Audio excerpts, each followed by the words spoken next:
Okay, let's start the Nantucket Conservation Commission meeting for March 15th. We have a few continuances here. Edwin Snyder, RT, 2 Brox Court, and it is continued till May 12th.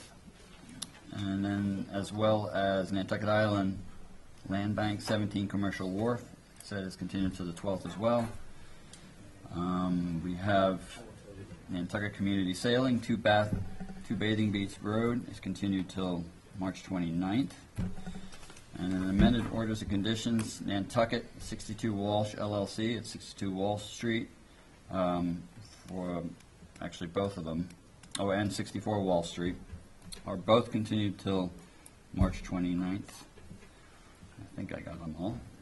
So if anyone is here for those, and I'm not going to be able to make those dates, if they would like to make any comments, that would be appreciated.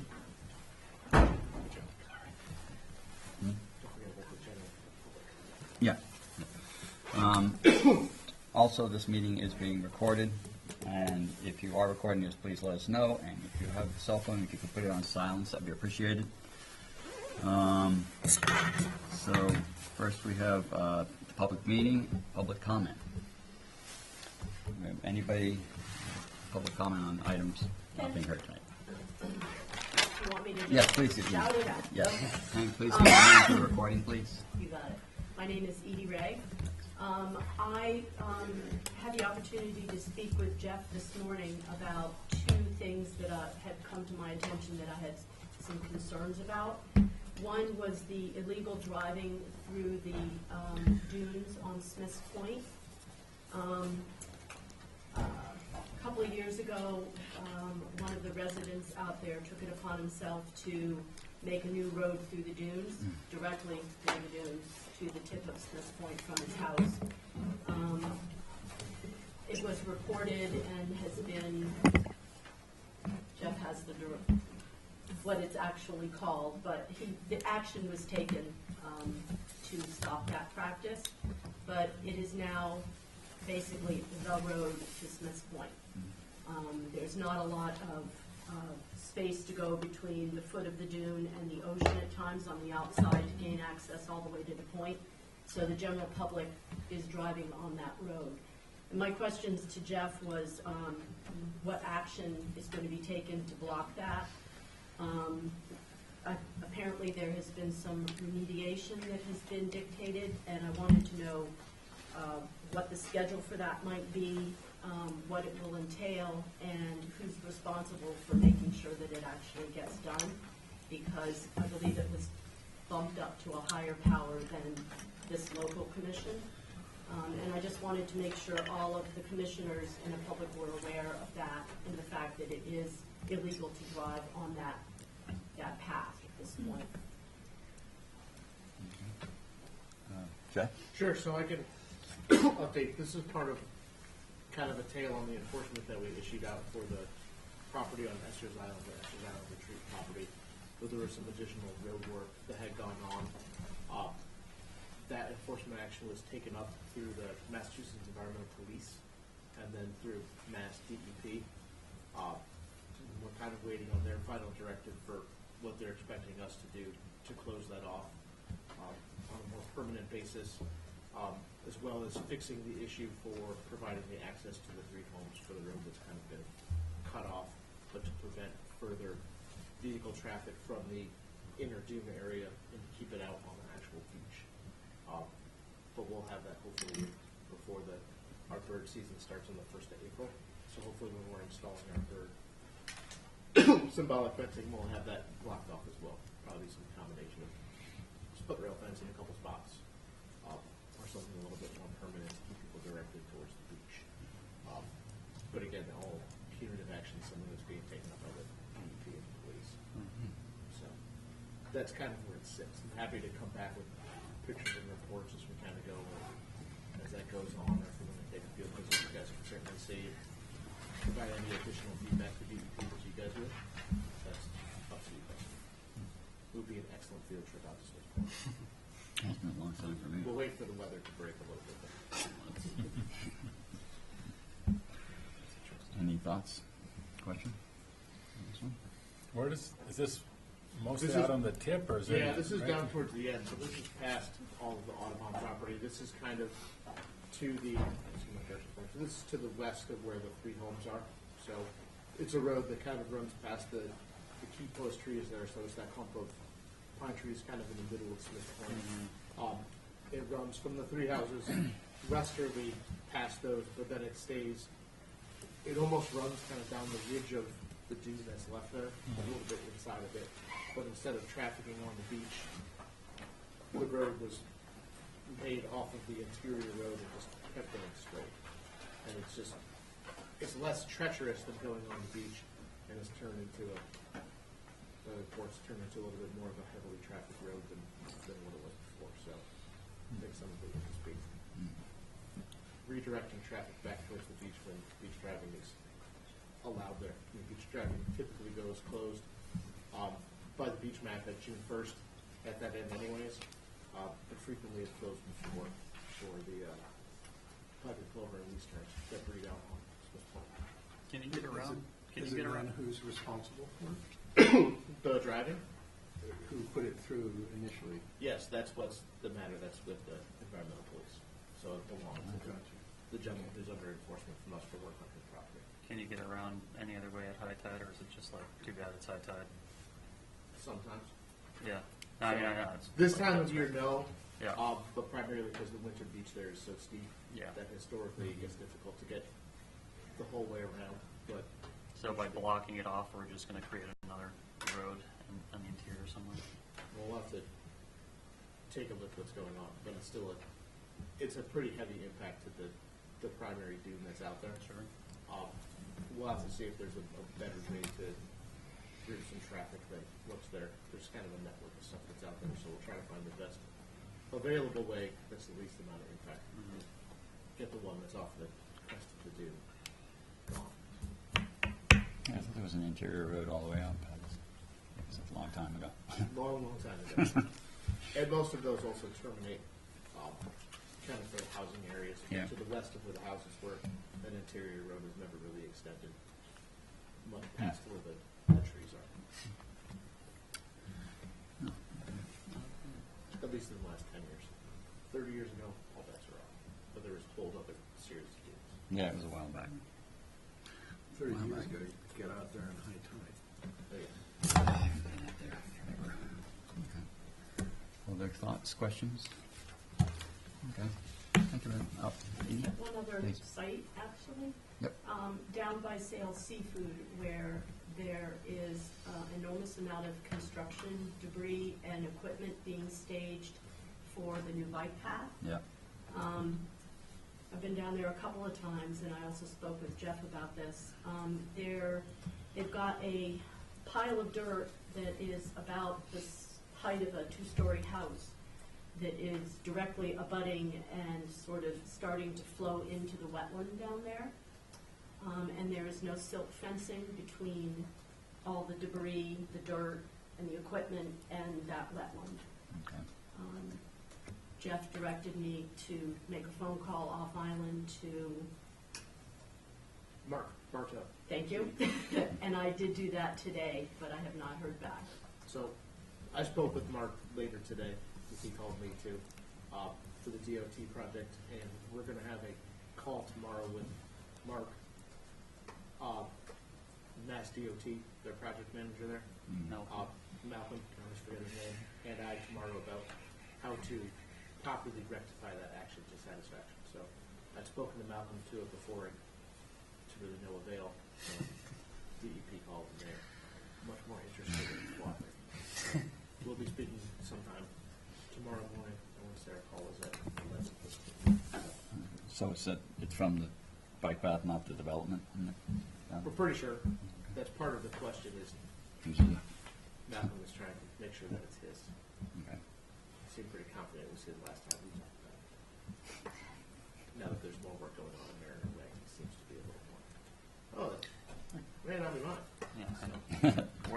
We'll sort it out. Where's the pile? Is it closer It's, to the? you know, a number of years ago, a wetland was created Yeah, to so it's- manage, okay, it's right up against I that gotcha. fencing. Yep. And what's, I find quite disturbing is that there are rolls of silt fencing still on the roll, Yeah, right sitting there there. waiting to be deployed, but it's like, Yeah.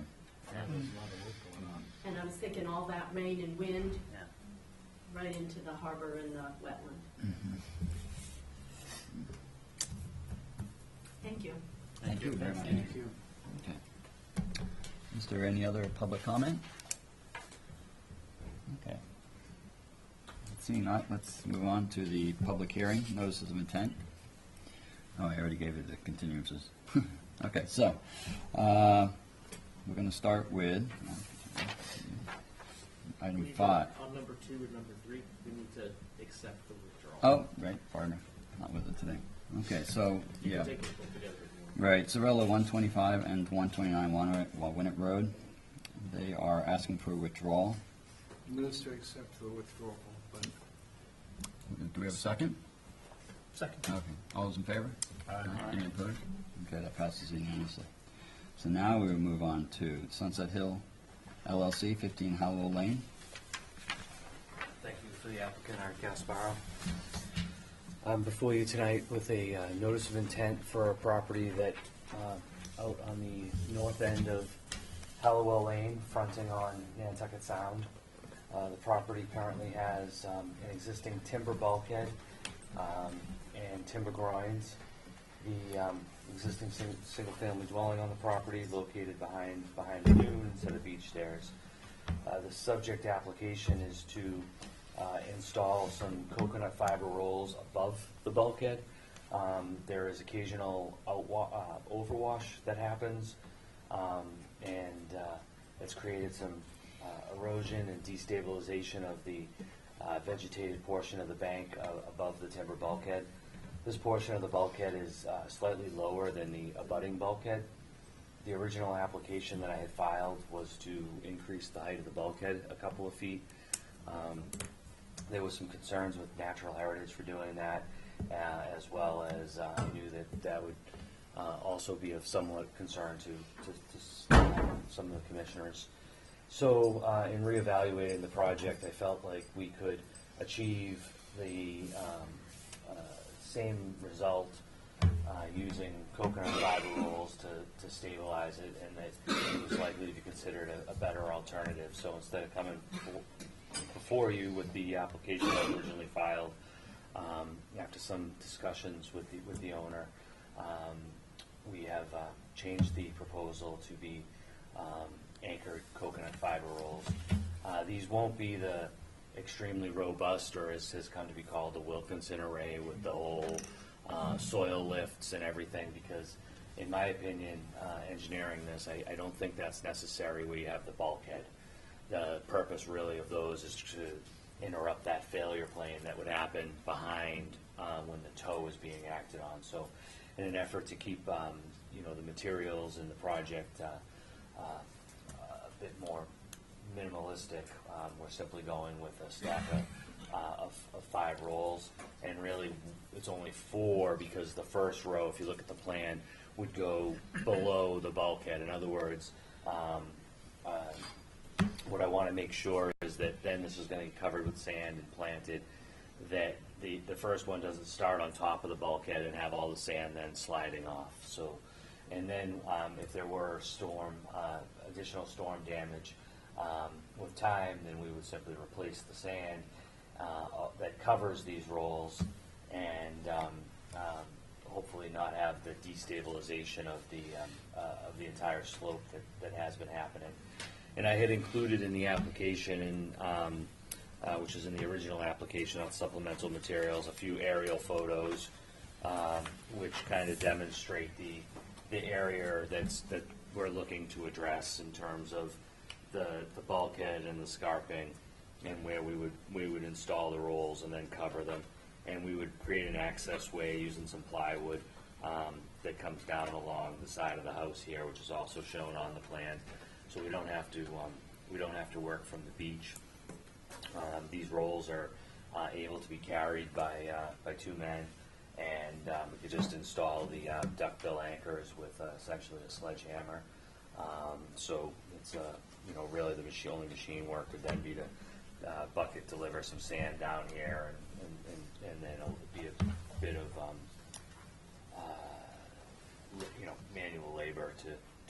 do this, but the overall scope of the project is such that I believe that can be done. The width is not that great. And with that, I believe we have received sign off from Natural Heritage on their revised design, and we would agree to the sort of standard monitoring requirements that you would have on this. Though we would hope that this wouldn't go to the full order of conditions that has sort of been approved for some of the full stabilization, where this already has the timber bulkhead. And by that I mean the Benthic surveys, and that's probably one of the only differences, since we're not working on the beach. We would hope to not have to do that expensive and probably not necessary survey in this case. And with that, we'd be happy to address any questions that you might have. Could we see the picture, sir? Sure. So Art, since you're doing this was losing some sand up there. Are you going to, will the recovering of the tubes approximate the sand contribution that bank was still making to the beach?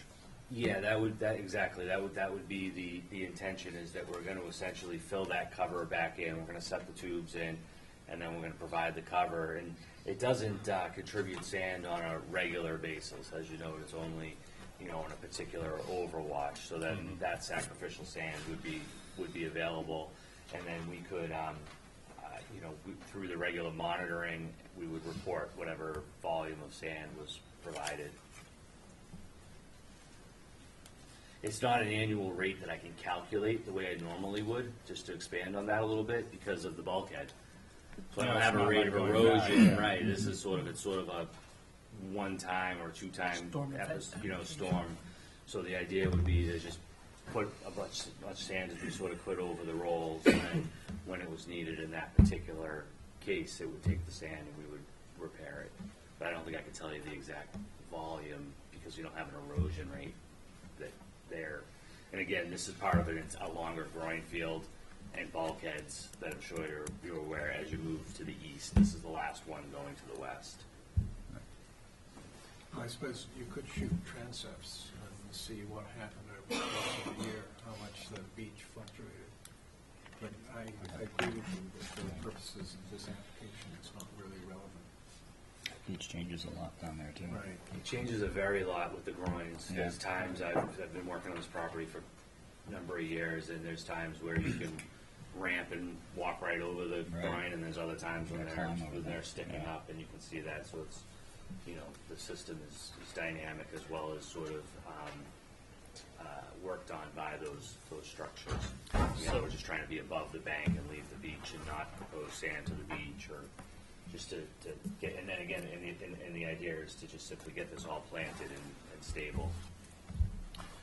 So the trigger for nourishment would be if the Tubes are exposed. You cover them back up. Keep them covered. That's Cover them and replant as well then? absolutely, yeah. Seasonally, we're not going to, can't replant the beach grass obviously in the middle of summer. But as with the seasons when it is appropriate, either the fall or the spring, that you could fill in bare areas. The idea and the purpose of the project is to maintain a vegetated surface. So this isn't like the projects where the lower part you don't plant, because you're always going to have that sacrificial area. This, you're going to plant the whole thing, and the only time you should have any would be an extreme situation for the overwash, and then what's happening is you're then losing, without the stabilization, the upper reaches then are now at risk of collapsing. So you would replant when you had to do a nourishment. So seasonally, do you mean daffodils in the spring? Well, I meant seasonal, yeah, but, if you plant beach grass too late, it's not gonna survive. It's hard to, right, beach grass is, really early spring, sort of late fall. Well, I appreciate that you're coming in with this design, so thank you. It does sort of bring a point to the last application like this, and nourishment potential. The returns, are they you just end them like the picture kind of shows, or is there sort of a? Yeah, in this particular, I wasn't gonna go with, I was gonna just leave it blunt end, because it's not acted on by the wave, by the water on a regular basis, where typically then we would do that kind of a tapering. fairly short property. The bulkhead is higher on the abutting property, so I was just going to run them as a straight row. Straight I into don't it. think that there's, I think you would do more. I don't think it would work well Have to an do effect. that. And those are all the reasons I thought about it, but without Yeah. having the wave action on a regular basis that's acting, I think you could just run them straight up as they were drawn on the plan. Right. I guess part of it's just a wind action. You get some strange deposits in that corner. But Yeah, and they have the one unprotected side, right, that doesn't have a groin next door? Well, there are groins, if the photo helps, on both sides, but then no. this, right, Yeah, it it doesn't moves have to a the bulkhead, west. I guess Yeah. I mean. Right, It's considerable erosion on the ends, but again, it's not your property. right. It is just a little bit, but I No, think you just sort good of point, leave yeah. that, and worry about, the portion that's really, well, then it becomes an issue of and what it's actually doing if it's out beyond the groin. Yeah. right, we're just trying to stabilize the bank from slumping, really, and get it vegetated.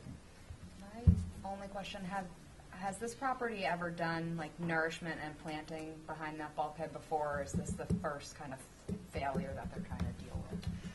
These are, I want to say that I worked for the previous owners, and the current owners purchased it in probably like 2012 or so, I'm thinking, and then, had been before you for other work, and I'm not aware that other work has happened there. Any questions? Questions from the public? Seeing none. Well, Questions? well, and looking at the actual plot plan, the groin does leave to the west. They do have some property there where the erosion is starting around the end there. Mm-hmm. Do we want to ask them to mitigate that as part of this application? And would it be a waste of time anyway? Any thoughts from the rest of the commission? I think on page 16, we've got the... Mr. Chairman, I'd be happy to respond or Sure. put out some ideas. Yeah. I think what we certainly could do would be to, while we're nourishing, add extra sand right there. We don't have enough room to really, there's only 3 feet to maybe 5 feet that it tapers there. But certainly we could add additional sand. I think that's a good idea.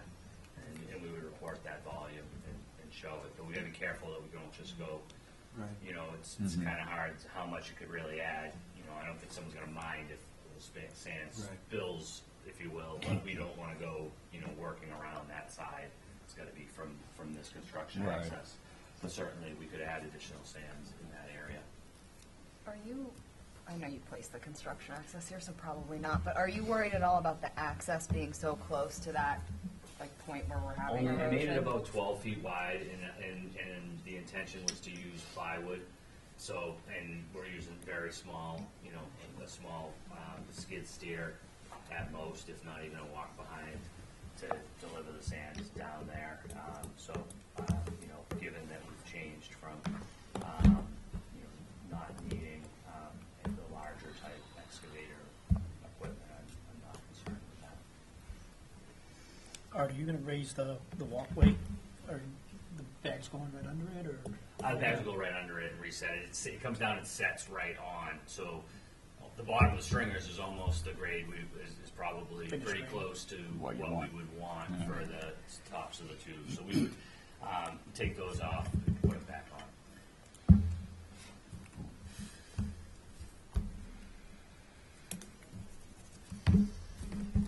Okay, so any other questions? Okay. Jeff, we have everything we need? We do. Would you like to close? Yes, please. Okay, we have a motion. Move to close? Second? Second. All those in favor? Aye. That passes. Very good. Thank you.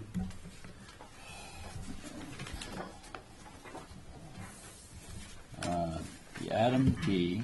Kokolowski Living Trust, 57 Pulpus Road. Jeff, I wasn't here at the last meeting. Can I sit on this? What's this been heard? Yes. Was this heard last? We No. continued last time. Oh, you continued last time? Okay. Yeah. Everyone was away on vacations. What's that? Yeah, We had that continue. the storm that everyone continued there. Right, okay, got it. Ryan Madden from LEC, representing the applicant. Just to reiterate, project is a proposed pool cabana and appurtenances. At the February 15th meeting, some additional information was requested, specifically a test pit within the footprint of the proposed pool to determine depth of high groundwater. That was performed soon thereafter that hearing.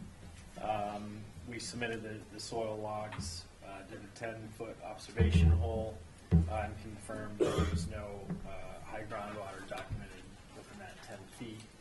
So the 7-foot pool will maintain that 2 feet of separation of high groundwater, and we're not requesting a waiver. We did confirm that that 4-inch PVC pipe within the southwestern portion of the lawn area does connect to downspouts and gutters, collecting roof runoff. We are proposing to minimally extend that. So it's going to terminate about 40 feet up gradient of the BVW boundary, as reviewed and approved by Lauren Tide. So just to reiterate, the pool fence area and all the patio is outside the 50-foot, and that area that's cross-hatched is going to be regraded, partially regraded, about a foot of fill, and then replanted with bayberry, high bush blueberry, and arrowwood as a naturally vegetated area.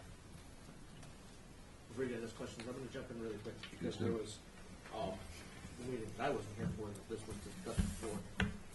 You guys asked us to reevaluate an area that was kind of a depressional area that was holding water from that original melt to go and recheck that against the data forms in Laurentide. We did that inspection in that area. Well, while it does hold water, hasn't formed hydric soils in that area. It just happens to be the low spot that's there. When we did our inspection a couple days after those photos, there was no water found in that area. There was no more standing water. So, being that the vegetation in the area with no hydric soils wasn't criteria to meet that being a BVW, it was more just a depressional area that the surface water runs to outside of the wetland area. So we did look at it again, just to make sure that the boundary was still correct. Did anyone look at it like today? I did not swing by. Well, it's definitely in a depression. It's going to have that issue. That potential issue for flooding is always going to happen. Is that like an isolated land subject to flooding thing, or is that, Right. does that not fit the criteria for that either? I don't think it meets the definition for volume. It's too small. No. And you're not really raising the grade in this area for this pool. About a foot there, just Yeah. off of the edge of it, and that downspout, the PVC pipe's just going to be extended to like 20 feet, so it redirects that roof runoff towards the wetland. And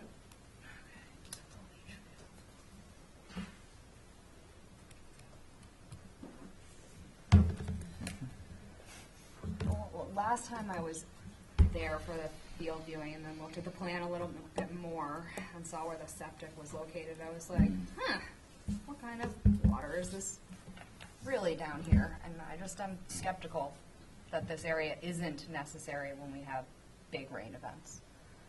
And to extend the PVC pipe further towards the wetland, it's more of a like out of sight, out of mind. Are we really dealing with the issue?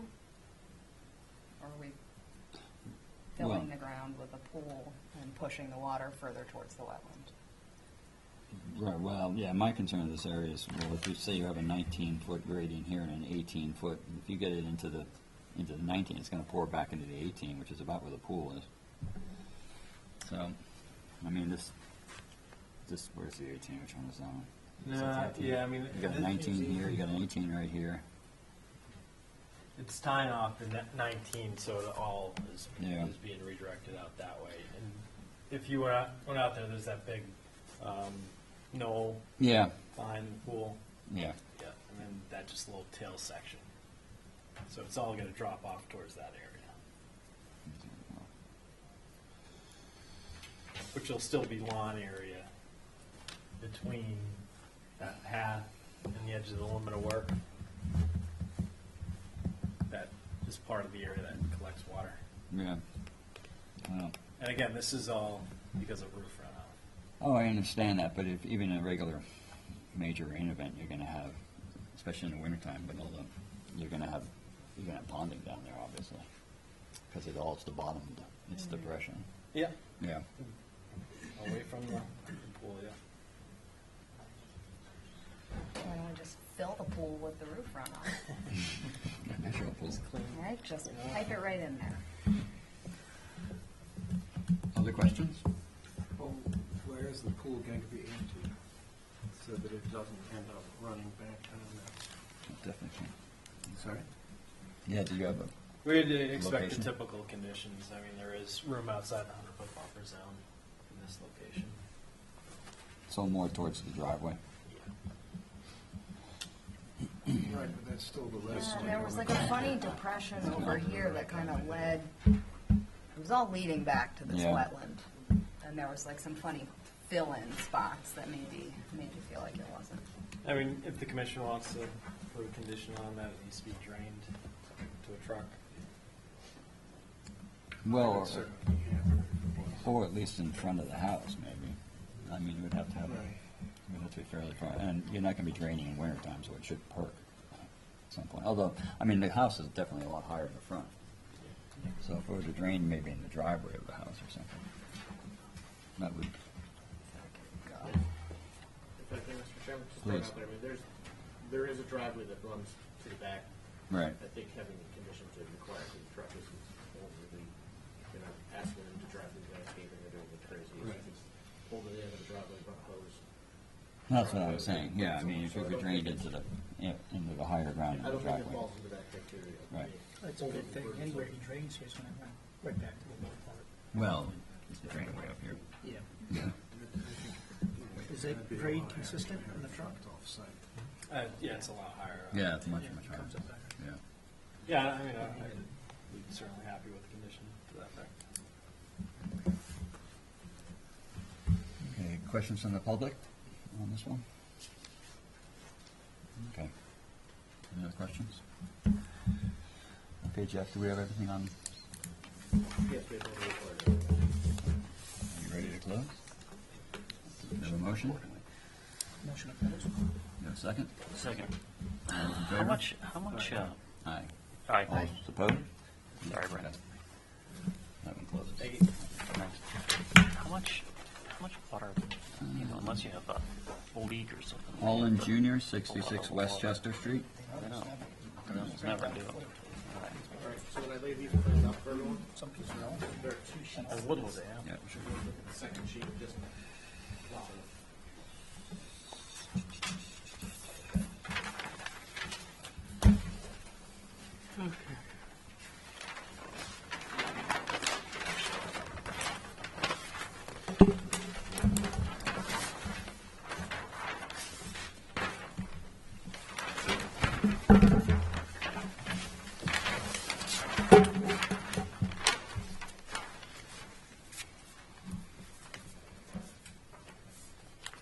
Good evening, Mark Ritz with Site Design Engineering, here with Dan Malloy and Sarah Alger, representing the applicants at 66 Westchester.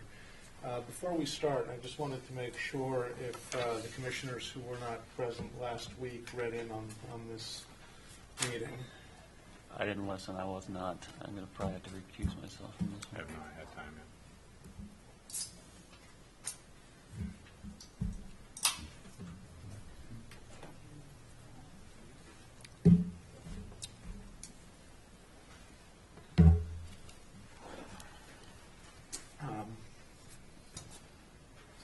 I'd like to request a continuance, if in fact the members will have time to read in. 2 weeks. Yeah. I mean, I read the application. Yeah, I mean, I read the application as well, but I haven't reviewed the whole, I just got back to the guy on myself, so I will. Be happy to. Yeah, that's fine, man. Okay. In that case, unfortunately, I'd like to request Okay, so for 2 weeks? 2 weeks. We have a question from the public. Yeah, Mr. Chairman, Dan Bailey, I'm here for Ms. Blackman, who owns property at 68 Westchester. And I did come down from Boston for this. Oh, please. You know, and I would encourage the commission to go forward. It's quite inconvenient under the circumstances, and if the commission is not inclined to go forward, I do have a statement from Mr. Blackman, who could not make it here today, that I'd like to read, as well as just give our perspective on this. Mr. Chairman, I think if you're going to continue, you need to. Well, okay, one second. So we have a request from the applicant to continue, and it's essentially continuing without taking testimonies, because if we take testimony, the members who have missed before can become ineligible to get back in to have the full board. And I think the request in front of you from the applicant is to continue with the intention of being able to gain the full panel of commissioners to participate. That's kind of my advice to the commissioners. You have it, so. Well, this brings up the thought of possibly someone who might not be able to attend for the information, who may not be able to attend for the next meeting, possibility. We always have the ability to take in written comment. Yeah, written, that's And I guess what I was saying Mr. is, Bailey has sent in written comment that was for the last meeting as well. yep, That's our typical policy, is information is due the Friday before the meeting. I know it's unfortunate that this happens, but it's the applicant's prerogative to have a full board to hear it if possible, Okay. and that's why they've asked to continue. right. It's also, I just want to add why we continued from the last meeting. That was for the reason we gave for continuing at the last meeting. Right. The last meeting was during vacation. Right. Did the last meeting didn't get heard, though? It looks like there were some notes from the last meeting. It was heard. Yeah, we heard it. It was hard. Okay. Yeah, Right. I think when it wasn't going to be positive, it was Well, continued. we asked for. Well, we asked So for we more asked for information too. information. Yeah. Question, Jeff, then? So if this had been continued before the meeting, a comment could have been made during the public comment period? No, because it would still be a listed agenda item. Okay, so, in other words, from both parties, we'd like to get written as opposed to spoken request. Well, if we take testimony, then Testimony. we're having the hearing. Yeah, If we don't take testimony, then we can continue Yeah, the hearing okay. for the applicant's request. okay, so both parties like to submit in writing? Well, they want to continue. Well, since you want to continue anyway. Here at the next hearing and. No problem, okay. Well, that's what we're shooting for, is, yeah. We probably just need to move forward. So move to Yeah, so, continue. okay, so we have, do a second for continuing? Second. Okay, all's in favor? So we will continue for 2 weeks? Sorry, Dan.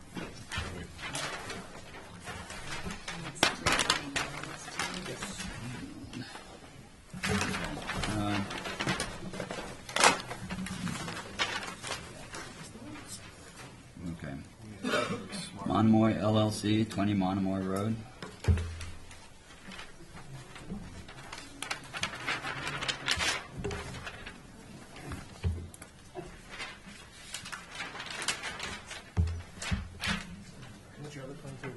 No, I think we should do the survey. Yeah, if you want to get started, I'll get it out while you're going. For the applicant, Art Gasparo. I'm before you tonight with a notice of intent application for what I would consider a residential redevelopment of an existing developed property, which has on it vegetated wetlands and a coastal bank. The resource areas on the property have already been fixed per an earlier determination of applicability that had been filed. And I think that it may be helpful if we started with, there's an aerial photograph that I included with the filing, which it doesn't have the property lines on it, but the newest photos that are available are not through the GIS, but through Google Earth. And so what I wanted to bring to your attention is to just sort of get you where we are up on the north, or I like to say left side of Monomoy Road, property fronting on the creeks, and existing single-family dwelling along with existing swimming pool and driveway. The proposed application is to remove the all of the existing structures. This was the photo I was trying to find. So you have one that's natural heritage, and then the next one is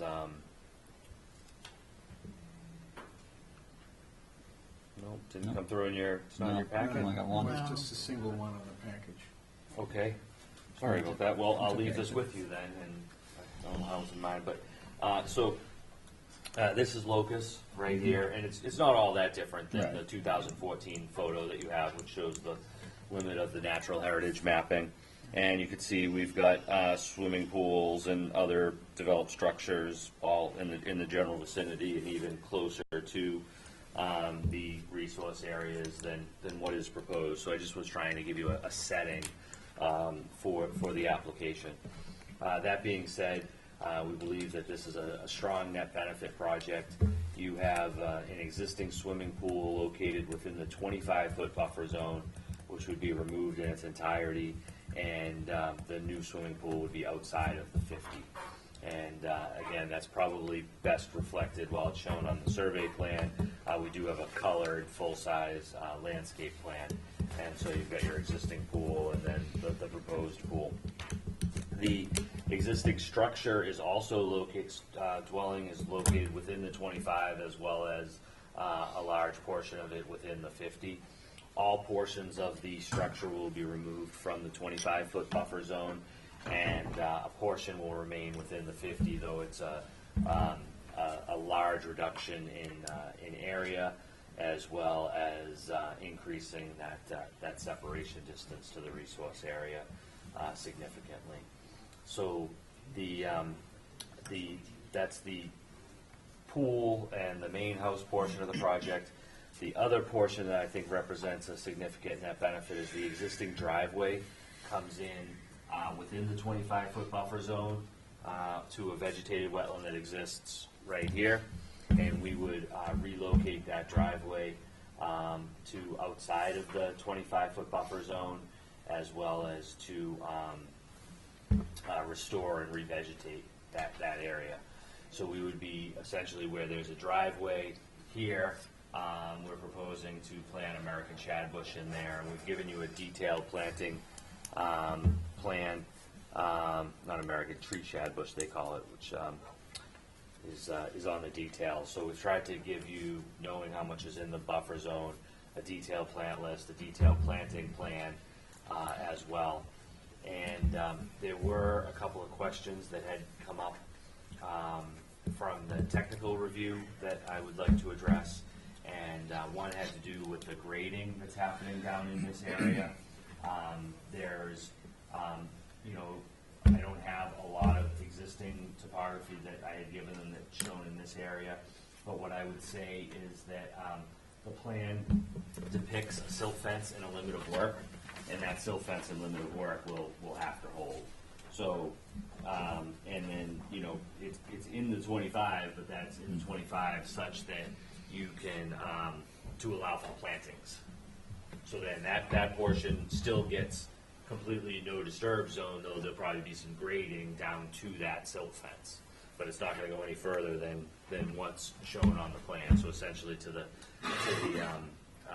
a few feet to the left side of the driveway. I tried to leave enough area knowing that removing the driveway is gonna have some disturbance that's beyond the exact width of the current driveway.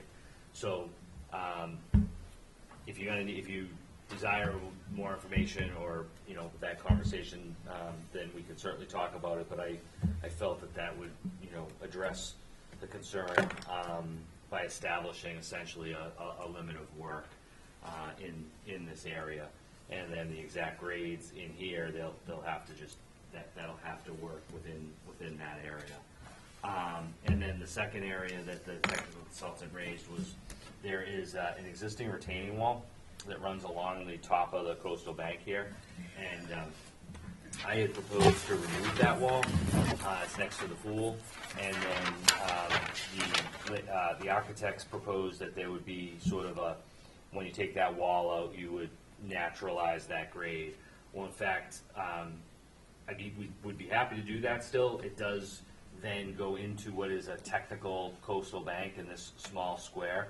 So I put that for the commission's, discussion or consideration. This grading plan works that's before you. You could reference it. It would have this amount of area of essentially you would, it's currently a timber retaining wall, and we've shown that would be a grassy meadow with native wildflowers. So essentially, it's not becoming lawn or something along those lines. Alternatively, we could just leave the wall and then not grade down into that area. I saw it as a benefit to remove the wall, but we'd be happy to just leave it and not have the grading go down into that coastal bank resource area. And again, the coastal bank is along back to sort of the setting. It's really a coastal bank. This is by definition, it's only because of the slope criteria and the break and grade. It doesn't contribute sediment. It's heavily vegetated. Any grading near the very top of it is not going to impact the interests of storm damage prevention. So I don't, while the technical consultant raised it, and I think rightly so, I think this works. But I wanted you to know that if it's that much, if that area of disturbance was concerned for doing that, we have an alternative. The property is served by town water, town sewer, so we don't have the challenges of a septic system here. And again, significant, reestablishment of, you have a lawn that currently comes pretty much to the top of the coastal bank, and then they're now proposing that you would have more of a meadow, wildflowers. I can't actually tell how long the retaining wall is, Art. How long is the retaining wall? On my plan, you can tell, which is the 11 by 17 plan, and it runs from here to here. I have a scale if you want me to grab it, but I would estimate it to be about 45 feet. Thank you. How high is it? Oh, 2.5 feet. Yeah. It's just an old, like when they put the pool back in. This is Love probably it. one of the oldest pools I think I've seen in Nantucket. It's when they did it, they ended it, and that's what it was put in for. And that's why it was timber. What's that? Cobblestone barn. No, not that old. Mud. It's not a cistern. Okay. So with that, again, I'd be happy to try to address questions or concerns that you might have. Question about the Amelanchier species you're using. I'm more familiar with the shrub species on Nantucket. Is that actually native to the island? I can't say that I know. What's the species name? Was it, It's not Canadensis or Oh, it's the not. Nantucketensis. well, there's 3 species on the island. There's 2 trees, more or less tree type, tall, Okay. and then Nantucketensis, but, So I guess I don't know the third, so I'm not sure of that. I don't know. That's well, we could just condition that it needs to be, One One of other the native. native. It's simply, require a the species with the cultivars, and I know it's available, so. that would be fine. I just wonder about pulling that retaining wall out, kind of right in the top of the bank, if that's going to do more harm than good. Probably. To do that disturbance up there, you're Right. better off just to leave it in. Right, you also sort of, Aesthetically, they're fine either way, or? I mean, it's you don't see it. You see it from the bank, Yeah, sure. right? It's not a wall that you see, So it's up to really. At some point, it's going to crumble anyway. It's Yeah. timber. It's not in the best shape as it is. So it's So to gonna me, if I thought that this was the time, you're up there working, you clean it up, you grade it, you plant it. I didn't particularly, the only piece that I think, or I probably would have included in the application is factor in that there would be that small area of disturbance of of what would be technically considered resource area. So it's either gonna happen with time, naturally, or we could clean it up now. We're fine. I don't want it to be something that hangs up the application. So if you're more comfortable just leaving it, and then if a future application or amendment had to look at it more closely, that would be fine too. Is it treated wood? Do you know? Is it I don't know. hard It's to so tell old. what's that? Yeah, it's that old. I would guess. I don't. Well, Yeah, I was maybe. gonna say, if it's It's treated, so it old. would be Advertised, very yeah. good to take out. Right. Yeah, I don't Yeah, know. maybe I almost Yeah, feel like If it's gonna crumble, then you might as well get rid of it under a control. right with a Yeah. plan before it actually goes. Yeah. I mean, it's not like gonna be gone tomorrow, so I don't want to. Yeah. But if it's creosote, what's But- below grade is still Mhm. not good. And My- the other stuff gets kind of leached out. Right. My sense would be to remove it and follow this grading plan that's on here and a planting plan, and then it's out of there. And I think and the grades work. I mean, we're just coming down to meet basically what's just below the bank, so that can slope off. I'm inclined to like to see it. Yeah, Yeah. no problem with removing it. That's fine. Personally. Just wanted Bruce brought it up, so I wanted to be sure that I discussed it with you. Yeah. You say it planted? It would be planted, and the planting is shown on the Yeah, plan. okay. Yep, absolutely. Stabilized and. The only change I guess I would say would be that I could provide a revised plan, that my silt fence would move, and the limit of work would move to the edge of the grading shown on the landscape plan. I hate to sound like a broken record, but where is the pool going to be drained? Yeah, also outside of the 100-foot buffer zone, all of this is non-jurisdictional. Where does the pool fence end? Is that some? So they don't have a pool fence because of the infinity edge. So when I say don't have a pool fence, they don't have it on this side, but I told them that we had, because I knew that the pool fence is obviously, so it's gonna be part of, the doors will be alarmed on the house, and then the pool fence will come here, and then tie back in here, and, tell me the other piece was gonna be. So if it's an infinity pool, you don't have to surround it. Yeah, that's what they told me. That's I weird. don't specialize in the, but I guess it's probably because of the height that you can't really crawl back in. I don't know, but I let them know Oh, on that the backside of a it, 'cause of the swimming, drop off? pool Oh. fence would, is Interesting. of concern. Yeah. And so that's why they call for the fence with the gate, Yep. up in here. And then, maybe it's on the other one, but it's not in the 50, so. Okay. So when you say outside of the jurisdiction, outside of 100 feet, That- where exactly are we, where exactly? So I have the 100-foot here on this plan, if this would help you, No, no problem. right in here. That one spot. Slip in here, thank you. This line represents the 100-foot. Yeah. So you have this area One down spot. in here. Okay, and that is also going away from the. Sure, it's going, oh yeah, the grades run Okay. back to Monomoy Road. Pool should be, Okay. No, This should be. okay. fence. Okay, well, do we have, any other questions? Questions from the public?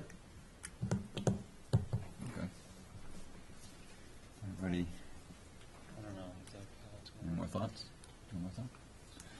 So have we reached a conclusion on whether to ask for the removal of It the seems, bulkhead? I get the feeling that no one has too much of a majority, doesn't seem to have a problem with the idea. I think they should just go ahead and take it out. Yeah, Yeah. I think especially. And you're happy with And that's that? what it shows on the plan. Yeah. So now it's Fine. not- Yeah, we want it. Jeff, do we have everything we need? Yeah. On this one? Okay. Seeing no more questions, are you ready to close, Art? Yes, please. We have a motion to close. So moved. Second? Second? All in favor? Aye. Aye. I'm closed. Thank you.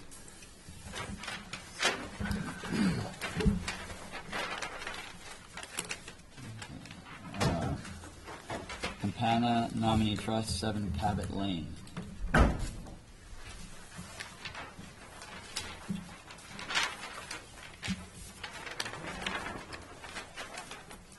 A lot of pools this week. It's that time of the year. Cool. Should I wait, or? Probably go ahead. It's up to you. Yeah. Again, Alex Gasparo for the applicant. I'm before you with a notice of intent for some landscape work and removal of an existing swimming pool and installation of a new swimming pool within the 100-foot buffer zone to a coastal bank. Again, this is a situation where we're up on the cliff area above North Beach Street? North Beach Street. And so what I've shown here is, while there is a slope here, it's not a defined, it's not a coastal bank by definition because of the slope that happens at the bottom. So essentially what I've shown in blue, I did a very detailed survey of this area in order to determine that the limit of the coastal bank is in fact the top of the 100-year flood zone. And I've also shown on the plan that that's exactly the same as what had been approved and determined by another surveyor and the commission on the adjacent lot. And so we have a 25, 50-foot buffer zone shown in pink, and I proposed a silt fence keeping all of the work outside of the 25-foot buffer zone, and all of the structural elements are outside of the 50-foot buffer zone. There is, I feel like it's a little bit deja vu here, there's a retaining wall on the top of the slope, and we're going to pull that wall out and install a new steel sheet wall, and that would support the pool that's there. We are aware that this is a very tight site and that access is quite limited. What we would do would be to stake both of the property lines and maintain those stakes during the duration of the project.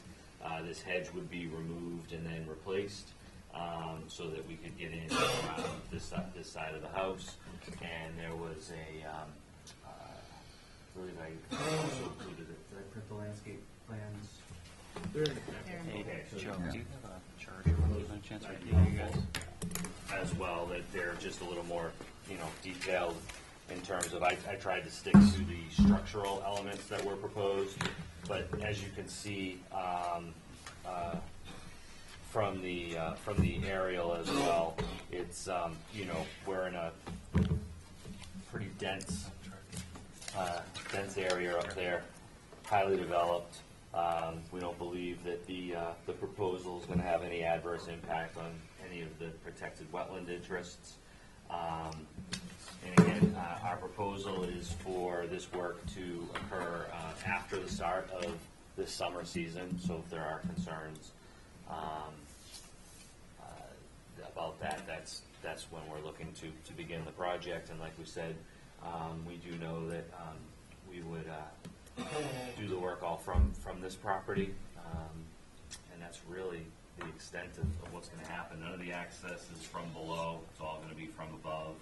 Materials will come right in and out through there, and dewatering. Obviously, you would have there's an area that's we won't have to dewater for the installation of the pool. We're up at elevation. I have to look again, but top of the wall is 41. So we don't have we're not asking for any waivers for the project at all, and then the only dewatering I guess would be related to occasionally the dropping down of the pool, which we could truck off site, or if they were able to infiltrate it somewhere out here. It's pretty tight. I don't know about that, but I think it would have to probably be trucked, but it won't go into the wetland.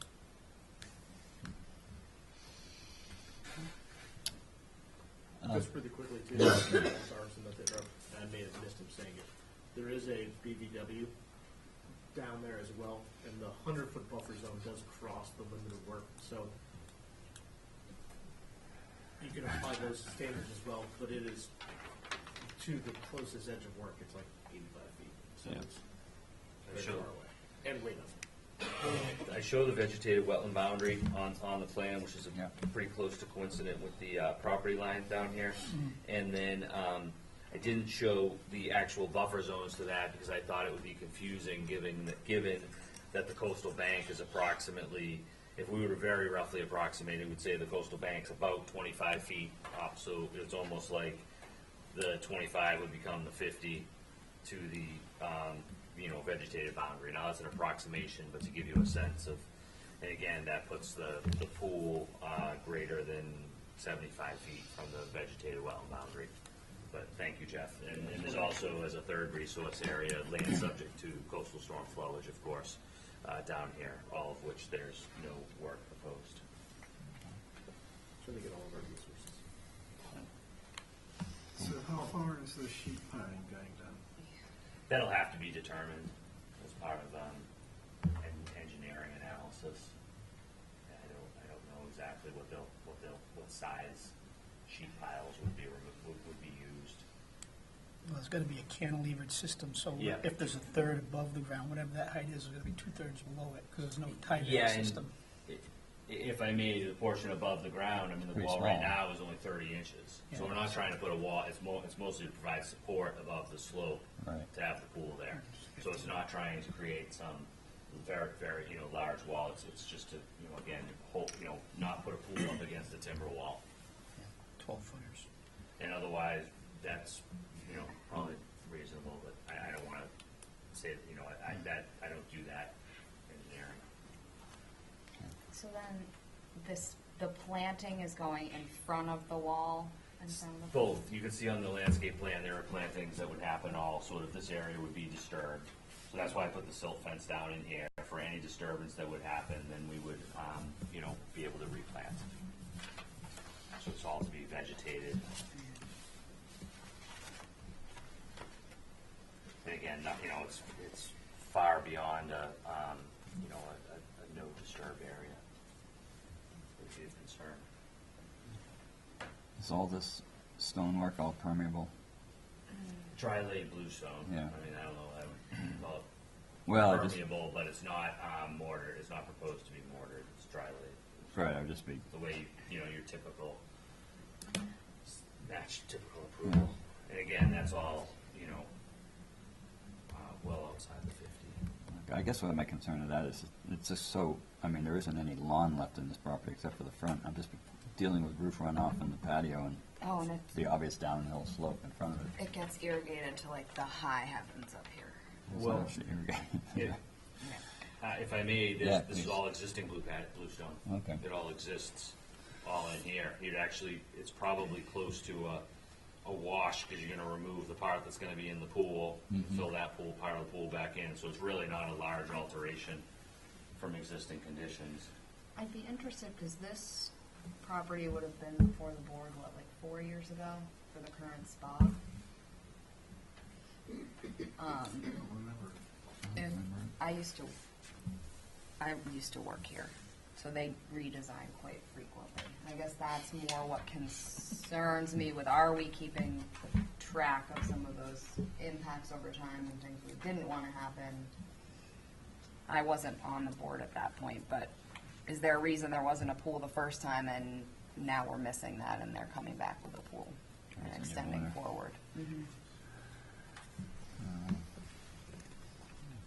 I mean, I didn't do that permitting work, but I don't think that it's much of a difference because of being outside of the 50. I would agree with that analysis if you were in a waiver situation and saying, oh, now they're trying to, you got this waiver for this, but now you want, but where it's in an area that would, typically be allowed. I think, speculating that size of what they had probably didn't suit their needs, which they found, and they want to adjust it. I don't think that's unreasonable. Mark, this is not an eroding coastal bank. This is No. an inlet This stable is as, vegetative bank. right, there's water hasn't, coastal waters, other than flood waters, if even that, haven't touched this, in quite some time, and so, yeah, I mean, you've got all of this, and then all the way, you're hundreds, if not 1,000 feet from the sound in the harbor. So why isn't there an engineering plan for the piles? At this point, they're, with doing the wetland permitting, then, typically your, for construction plans are further developed once you've obtained, permits. You wouldn't want to, if this was something that was critical, I think, to the permitting and the design, then, that may be done ahead of time. But, typically you have plans prepared for permitting, and then once you're actually able to obtain the permits, then they refine the permits to the plans to be actually issued for construction. Is how most of the projects go. But we actually wouldn't have any control over the construction aspect of it after we had permitted it. Well, I guess the question is it materially different to the interest protected by the commission if the pile is one length versus another? Well, that's what I'm asking. I don't think so, no. No? Once you It doesn't matter penetrate the whether ground, they it doesn't really matter. drive it down 20 feet or 5 feet? It's not going to affect any stability or anything like that?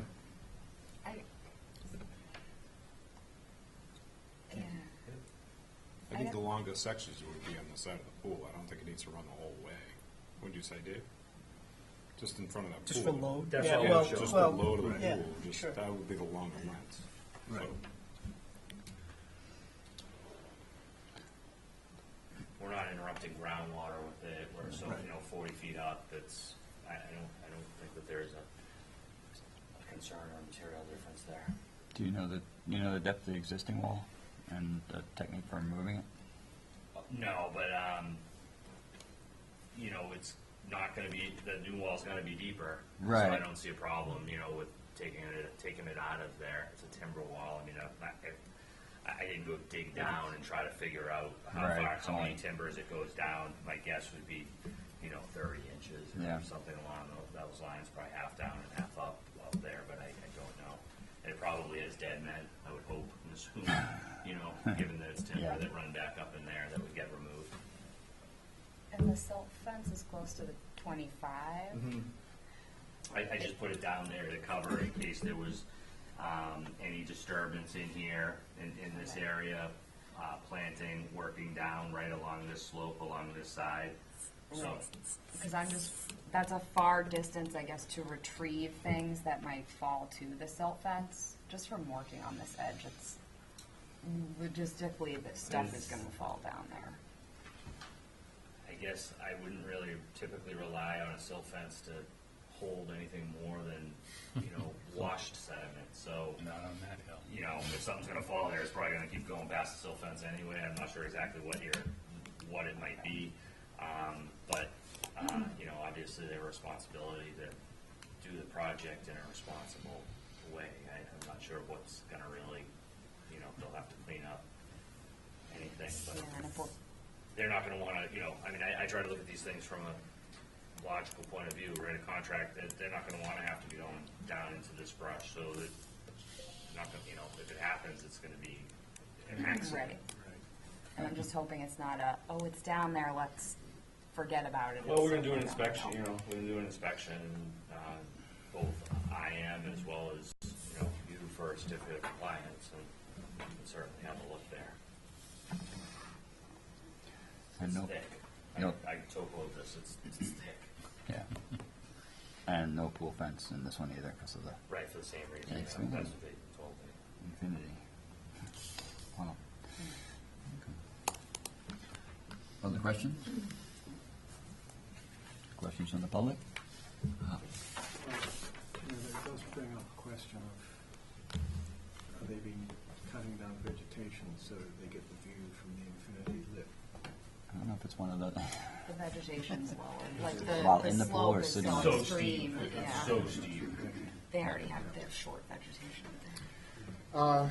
Mr. Chairman, members of the commission, I represent Mr. and Mrs. Brunel, who own the property at 9 Cabot Lane, immediately adjacent to this property to the west. And I think the commission has hit upon a point that I think we should address a bit further, which is the engineering that needs to be done in order for this to be properly done on the site. Even though we're outside the 50-foot line. Nevertheless, as you know, there is a steep slope down from that point down toward the wetland, down to the actual wetland boundary, farther down in the lot, with the technical boundary of the coastal bank. And I think that the effect of the work that could be done could have an impact upon the stability of the slope down to the coastal bank and therefore on the resource area. And I think that it would be prudent for there to be some detailed studies done as to the engineering methods that will be used, the construction methods that will be used in order to ensure that there isn't damage to but not only on this property but also on the adjacent properties as a result of the work that would be done. We also are concerned with the point of exactly how, and I think it needs to be thoroughly conditioned on the point of the work being the access to the area where the work is going to be done, coming entirely from this property, rather than there being any slop over on the adjacent properties, or, as Art indicated, they won't be coming up the slope. That wouldn't make much sense anyway, but it would be certainly, damaging if anything along that line should take place. And I think we need to make sure that basically the protocol as to how the work is going to be done would be established. Art had indicated earlier there might be cranes that would be used to do that, and if that's the case, that it may very well be able to be done from the site without damage to the adjacent properties and without any adverse impact upon the wetland. But I think that it would be prudent to have more information and more detail as to how all of that's going to be accomplished. My clients have some other concerns, but those are the ones that relate to the Conservation Commission's jurisdiction, and we would appreciate your taking those into consideration. Thanks. How do you drive a sheet pile? With a vibratory hammer. Can that be attached to a crane? It does. Yeah. It does. So That's right, how we get That's how you do it. Okay. yeah, how would, I mean, I guess, question to Art, do you have a, Sure, so that would actually be staged outside of your jurisdiction, out here, this would be the area that you would stage that, and then reach over, and then drive that in. And I checked with the landscape designer anyway, who had provided me these plans, who's talked to the pool contractor, and that was their intended method. As well, and then, for all the small stuff, the access through here, all your materials and whatnot, so that this would be where you would stage, and then they would reach over, and then they would vibrate that in. So again, I think the only engineering is whether it's a, when you start talking about sheet piles, there's different widths of them and lengths, essentially. So it's whether it's one in a 12-foot length or an 18-foot length. I don't know that that's materially different or going to have any impact on the interests that you're protecting, and essentially a coastal bank that doesn't serve as for sediment to another adjacent resource area. So if we take this down to the protected interests, then we're really talking about storm damage prevention. And again, any work here is not going to impact the ability of this entire landform to serve it from the function of storm damage prevention. In terms of habitat or scenic views, I don't think the size of the steel impacts any of those protected interests. So I don't know what else I would be giving you. The exact size of the steel, but. So the crane is going to be reaching over the two-story dwelling? That's what I was told, yeah. digging a hole? So that would be with a small machine Yeah. that comes, skid steer that comes through Can get through here, there. right? Mini excavator, remove the hedge, stake the property line, cut through here, be able to do that work. Out of the hedge gone, yeah. And then, the only, and again, that activity to drive the steel is, short term. It's basically just gonna happen in, a couple of days, and then that part of the work is done. Well, I think it's a reasonable request on the part of the abutters to have an engineering plan to make sure that it doesn't affect the stability of the bank. I would assume Am I that- missing something here? Well, I would assume the engineer would have to come up with calculations. Right. This isn't just sort of a off the cuff. No, reduction. absolutely, but I just don't know that from the wetland protection Yeah. point of view, that falls into this purview. Obviously, this property owner is, Well- can't do something, or is gonna be liable if they do something that impacts the abutting property. Right. This isn't the bank. Right, That's I the mean, I'm thing, trying to it's keep the this to the septic. wetland interests and what's before you, which I think doesn't really require the exact size of the steel sheeting that's gonna happen. They have a responsibility to, no matter what, not They don't want their pool damage, to pool Right, falling in or right. damaging the neighbor's property, and obviously, they're now on notice of the neighbor's concerns. Yeah. The owner's gonna be aware of this, and I think that, we'll have to handle that, and they'll have to make sure that they don't have any impact, and, I will suggest to them that they reach out and discuss this with their neighbors, or through mutual counsel, or however they want to, but from a wetland permitting point of view. Well, it's within 100 feet, Right. so it is within our purview. Oh, it's absolutely within the jurisdiction. I don't dispute that at all. I'm just looking at protected interests and trying to think whether I come in and tell you which size steel sheet it is. I'm not trying to be argumentative at all. I just don't No. want to necessarily delay this for something that, But is, it won't be delayed, because you'll need the engineering plans before you can go forward, even with us permitting it. right, which So- again is going to take, right, exactly. So it won't be a delay if we Right. ask for you to come back with the engineering plans. I don't know when those would be ready, so, I guess that's needs to happen. I suppose you could condition that those get submitted to you, if you wanted to do that. I just Well, don't, the engineer's the one who's, the problem with, I'd say the problem with engineers, but the engineer's the one who's stamping and approving them, and making them, so unless we hire another consultant to look at an engineer's plan, Well, I'll speak to this I'd because be this happy comes up to. on occasion. Yeah. Typically, when we get a plan that's stamped from a surveyor, an architect, an engineer, a structural engineer, whatever kind that's there, they're assuming a certain legal risk for sure. by stamping that plan.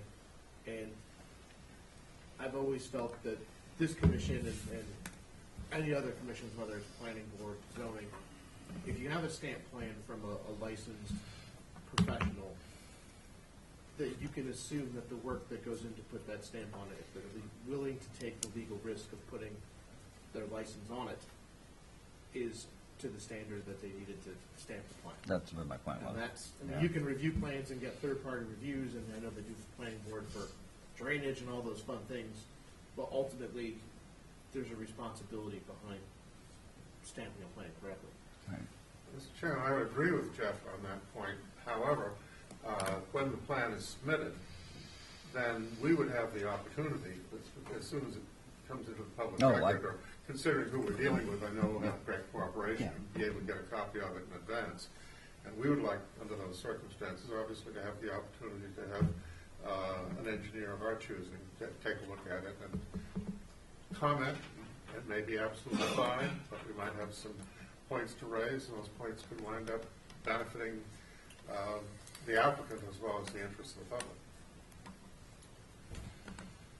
And if they're not going to start work until next fall, which is what I understand, then I think, as Ian indicated, there's really not going to be any delay in their being able to go forward with the project while they get that done. Something, again, that they, as indicated, they're going to have to get done in one way or another anyway.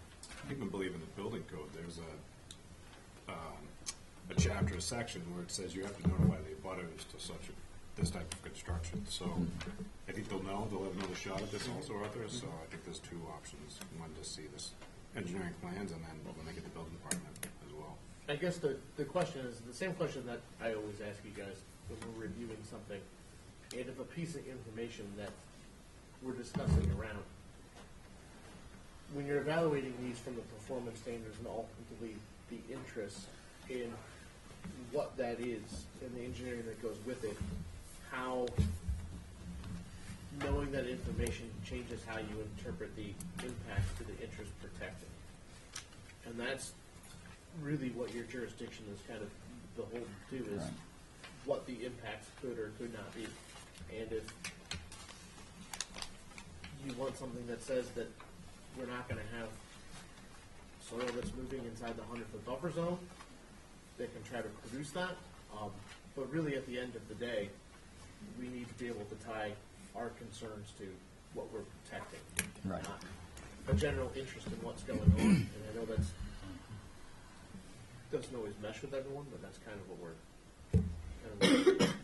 Jeff, are there other interests on these coastal banks besides contributing sediment to downdrift beaches? Obviously, it's not doing that, and flood prevention, which it's probably doing, but I don't know how that's affecting the top of the bank at, like It's I not- said, and at it's not 40 the top of the foot. bank, so, yeah. So do we have other interests that we should be? Well, so what you're talking about, Ernie, and I see Art has it open, and I'm more than happy to let him read it.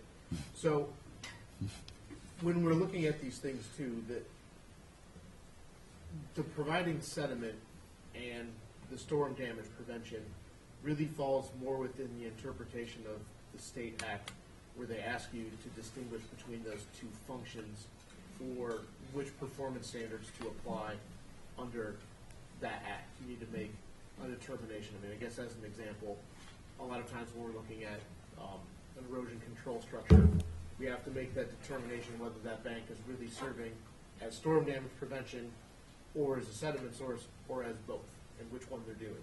In this case, I think it's pretty clear we're really dealing with a resource area that's not acting as a direct sediment source, and it's vegetative, so you're really looking at it from the storm damage prevention, from the state act purposes and applying those standards. I'm trying to get to the page. When you look at our regulations for coastal banks, the original interests that we are trying to protect here are, I have them here, flood control, erosion control, storm damage prevention, wetland scenic views, and wildlife. So that's, when we're evaluating the project's impacts to the coastal bank, those are the main interests that we're trying to protect.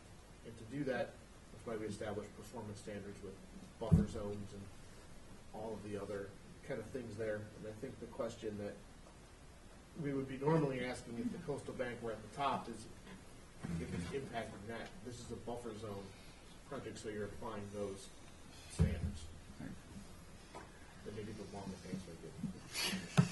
Hopefully that makes sense.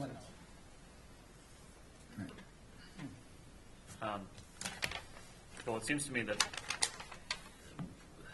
this project doesn't really adversely affect any of the interests we're trying to protect, but it could if it destabilizes the bank, and I think that's what you're getting at. Exactly. Right. Well, if I may, excuse me, but this bank, this slope is not a coastal bank.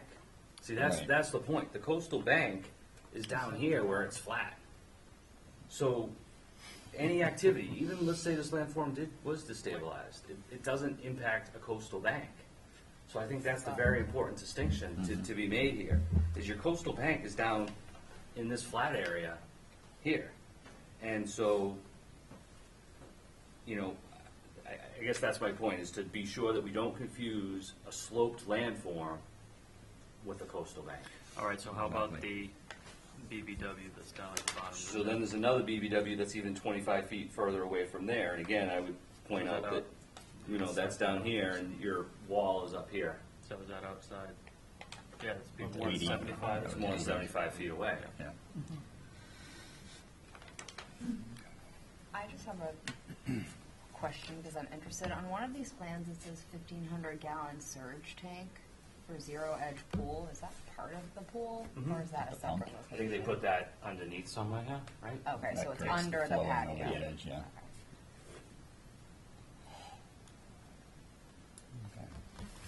David, do you have any thoughts on this? You've probably had the most No, it's experience. pretty straightforward. Yeah. They're gonna use a zero moment hammer, like we've used in the past downtown when you're driving sheathing right next to a building, so you don't disturb the foundation. There's no ground effect. I would assume they'd probably be no more than Absolutely. 15-foot sheets. That's minimal for driving sheathing. You know, if it's a cantilever system, there's no tiebacks, no dead men. So Correct. it's 2/3 in the ground, 1/3 above. It's, like you say, it'll be 2 days and it'll be done.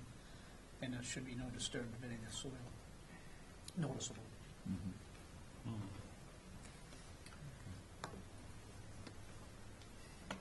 Well, So, I mean, the engineering would serve to, be sufficient to support the pool, but to our interest, is it gonna make any difference whether this thing's 20 feet in the ground or 10 feet?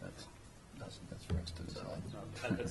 It's beyond my scope of expertise. Yeah. Well, that's part of the thing. At the bank. I mean, it sounds like if we could actually just have them, we could ask just to have them submitted in our conditions. Have the plan, engineer plan submitted to us, but as well, Commissioner Topham was saying they will go through the building department as a secondary avenue, Absolutely. so, Yeah, so you'll have a chance to look at it before Yeah. the work starts anyways. yeah. And I think there was another question? No? Okay. I just have a question that I'm interested. Could you please, could you give your name too, please, for the, Margaret Montgomery. And I'm just curious, how far is the pool required to be from the wetland? What is the distinction of how far? how, Is the pool supposed to be outside of a 50-foot or 100-foot, or what is it? well, we get them right up to the 50 sometimes. So typically, all structures are required to be outside of the 50-foot setback from any resource area. And pools are always considered to be structures. The one exception to that is if you're looking to do a pool within land subject to coastal storm flowage, but that's a different kind of resource area. But anytime you're dealing with a bank, a dune, vegetated wetland, one of the more conventional resource areas, that structural buffer is 50 foot under our local regulations. It's different under the state, it's less restrictive, but our local regulations are typically more. Yeah. Okay, any other questions? Okay, seeing not. Jeff, do we have everything we need here? We have Close? all of the required information. That's my new way I say that. I like that, We have all of the very legal. Art, you ready to close? Yes, please. We have a motion? Move to close. Second? All those in favor? Aye. Any opposed? Thank you. Thank you. I'm going to argue with Mr. LaFleur. The man with the crane. Oh, I was gonna sit down here one more. Yeah, where are we here? We got past that one. Oh, yeah, okay. Amended orders.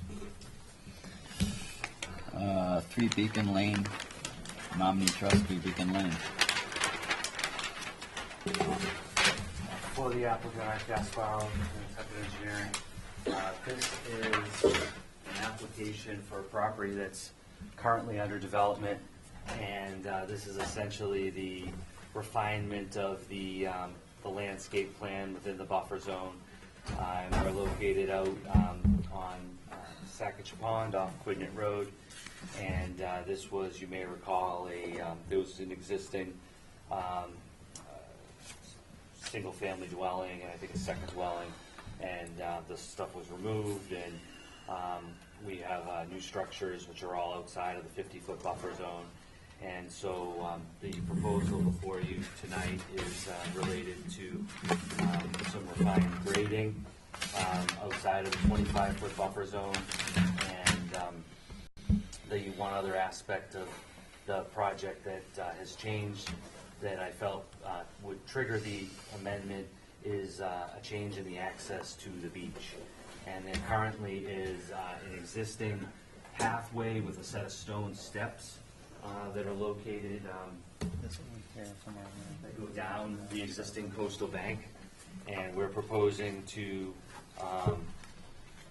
remove those steps from the bank and the stone steps, and then to restore that area And then we would have a wooden boardwalk that would run to the 25-foot buffer zone and then go to just a natural walking path.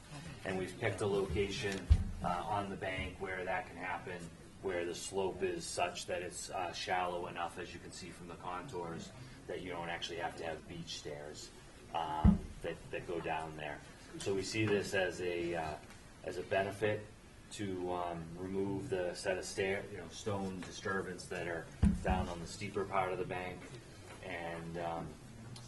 And then I also had included with the application a planting plan. So this was to, and it's got the complete planting schedule, and that's, we're just trying to cross the T's and dot the I's so that what gets built has all been reviewed by the commission first. Nothing's been planted yet. The sill fence is up and the structures are under construction. And that I'd be happy to take questions or concerns. I believe it fits the original scope of the project. I am really concerned with this plant list. Okay. As far as following the native species. Okay. There are a lot of cultivars within the 50. All of the plethora species are specified ruby spice. Okay. They also have Eupatorium coelestinum. And they have that marked as Joe Pye weed, and that's actually blue mist flower. It's not a native, it's native to like the Midwest, and it spreads really easily by seed and by root.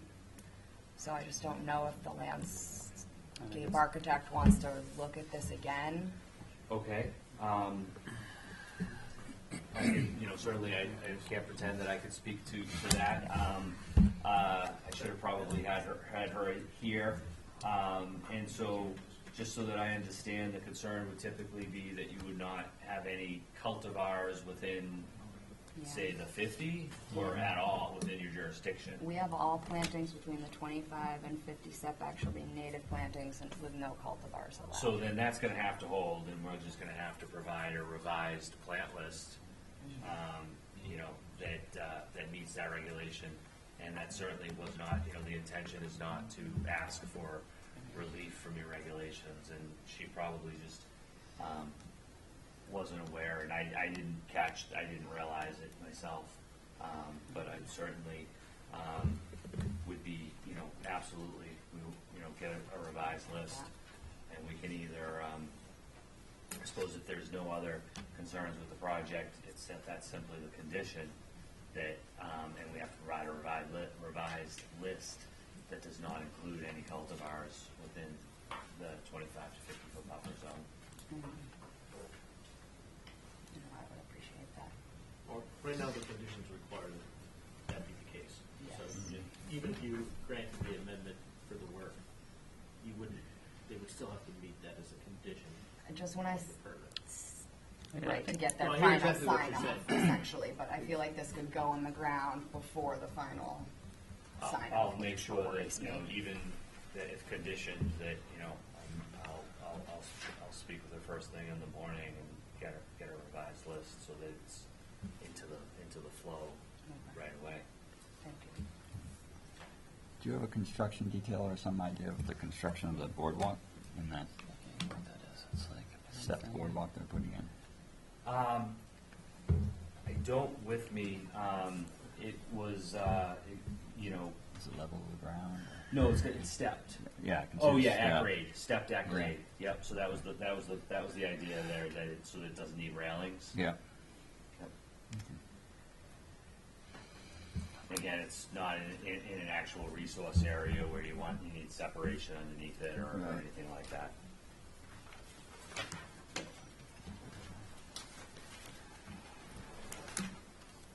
Other questions? Questions from the public? Okay. Jeff, do you have a recommendation? Because of all the information, you can make a motion to close and issue the amendment over from there. Okay. We'll make that motion. Move to close and accept the amended order of conditions with revised planting list. Second. All those in favor? Aye. Any opposed? Passes unanimously. Thank you.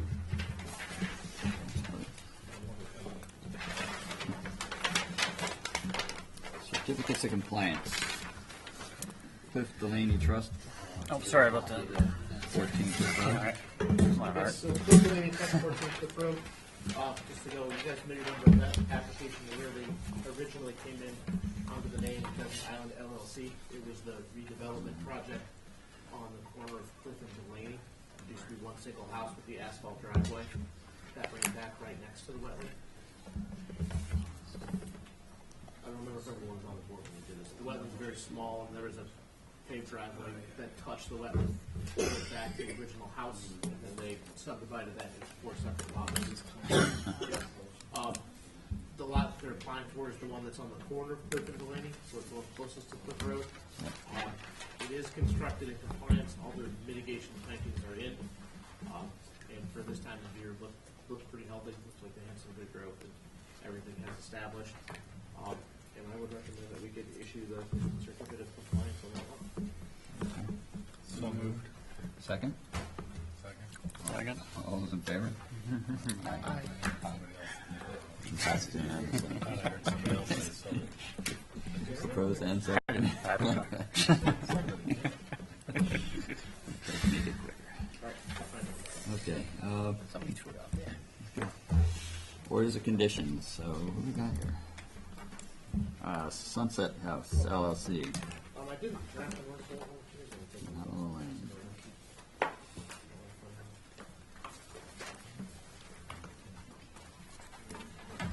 So there were some recommendations from Natural Heritage on the conditioning this that we should look back at. I remember right, Heritage wanted the time of year restrictions, and I think they also wanted a beach monitor, didn't they? They wanted to ensure that the area got monitored. Yeah, here, I'm gonna look back at it.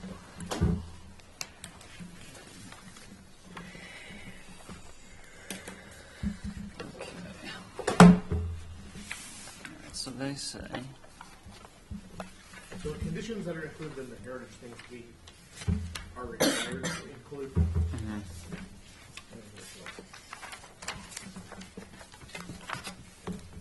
okay, so no work between April 1st and August 31st.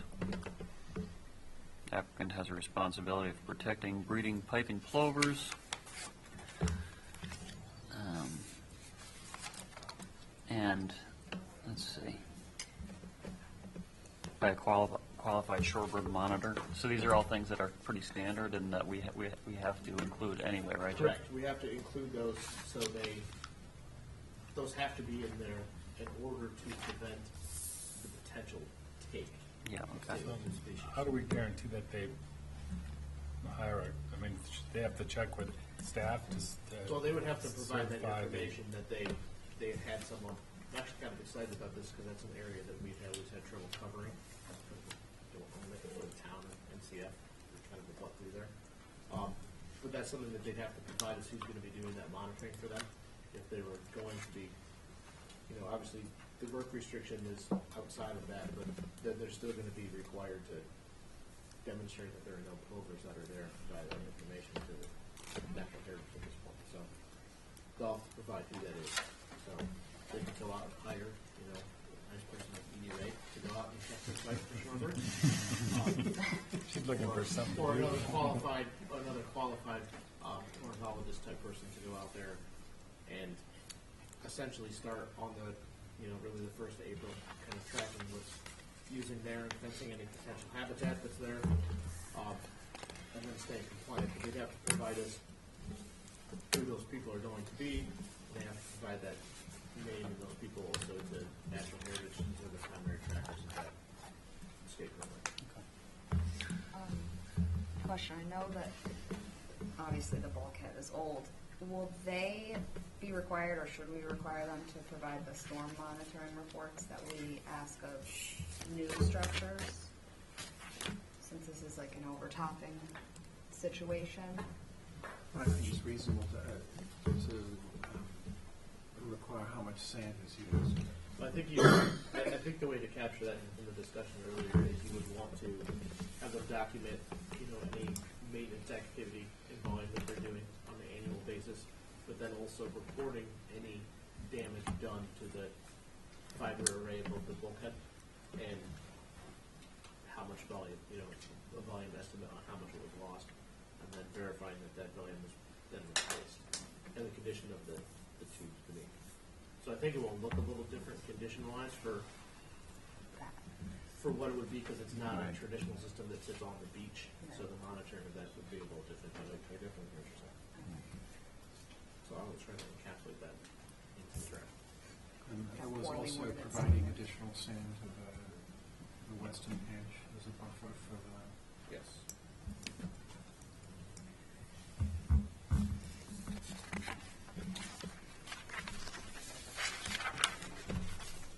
Remember add anything else?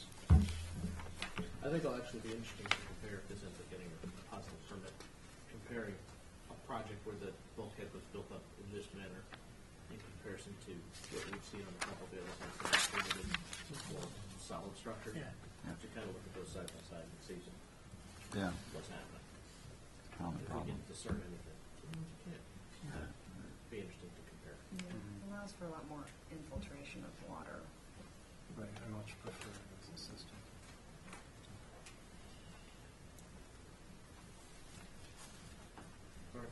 Should we vote on this now, or wait No. till No. wait until we have it? Okay.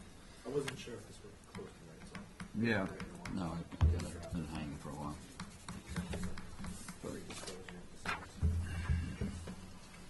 So move on to the Adam P. Gosłowski Living Trust, 57 Pulpus Road. Let's see. I think we were going to add trucking of water off-site. Yeah. Yes. 22. So I think we would actually want to change condition 19. That it would read that the pool shall be drained by truck and removed from the site. It should be drained or discharged by truck to an area off-site. Okay, I was under the impression that thought there might be the area up above in front of the house. But But we can change that, be drained or discharged. Because we talked about the driveway coming down. yeah, I mean, I'm just thinking that'd be a lot of water coming down from that. But I think we should truck it off-site. No, let's just chart it. It's not overly burdensome, there's a it's driveway. up whatever the commission wants first. Yeah. In the permit overview, I don't know if this is covered under like associated utilities, but the extension of that PVC pipe. That's kind of weird, putting it closer into the wetland. Yeah. I know. Yep. I'm not really so cool with it. Why is it getting extended? We should ask Brian that. Because So you can ask a question, just to be clear, you can ask a question for clarity, Okay. but you can't ask really substantive questions All when right. the hearing closed. Why is that pipe being extended? Can you clarify? Well, there was some questions about superficial contribution of waters towards that well, so we didn't want to necessarily deprive hydrology. The alternative is a dry well, which we did contemplate, but concerns that we were hearing at the first hearing were To make keep sure that water enough water was flowing to the wetland. correct. So this is addressing our concerns that the wetland might not receive the proper amount of water. Was there that? I think plenty of water is reaching the wetland. So, Well, if you feel that there's an impact from that being extended, you could certainly require it through the order of conditions to be infiltrated as opposed to surface discharge.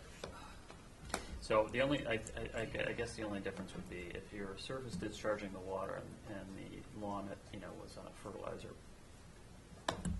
regular fertilizer maintenance program, then I would say put it into an infiltrator instead and let it perk out underground so it's not sheeting fertilizer down into the wetland.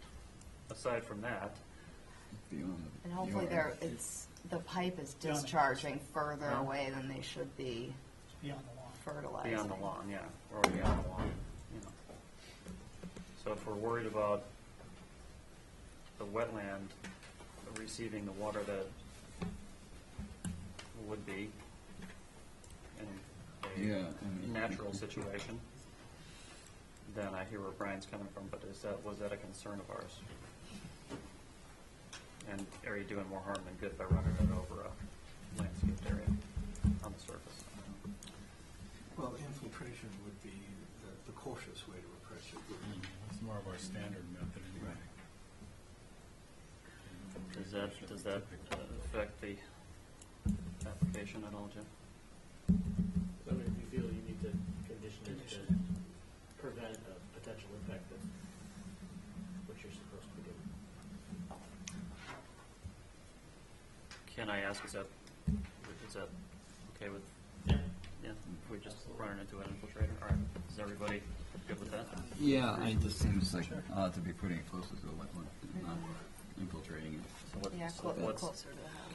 can we put the, sorry, Jeff. Yeah, so we'd have a condition 22 then, that would be, all roof runoff shall be infiltrated to a subsurface drainage structure.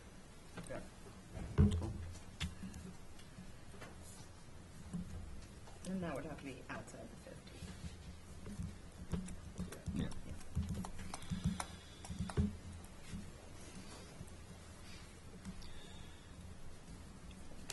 And I think obviously this one, are we putting in the adding chemicals? Stop adding? So I've got added that as a standard thing. It's a standard thing now. So. That, there's number 20, that will not be chemically treated. Yeah. Through Oh, prior to pardon me. on-site. Yeah. Should read. Well, I'll put prior, I'll change that down, prior to any draining, since Yeah. we're trucking it off-site, so. It's just, you wanna drain it, you gotta wait 3 weeks from the last treatment, and then you can do what you want.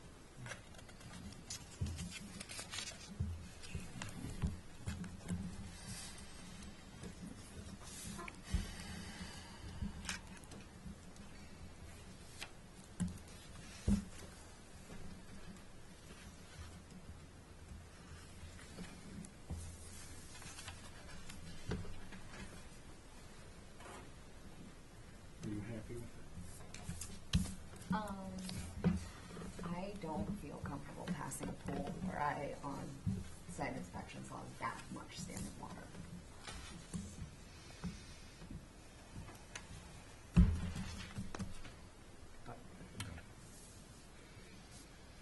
That's it. It was significant and there were mosses. There's just a lot going on there. It's a damp spot.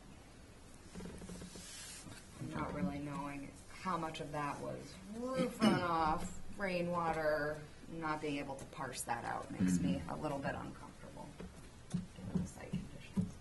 I do like the fact that they did the test bit. So it's deceptive. Okay. Well, unless I there's, move the issue as amended. can we have a second? Second. Okay. All those in favor? Aye. Aye. All those opposed? Aye. Okay, that one passes with Commissioner Arisman opposed. But that can be joined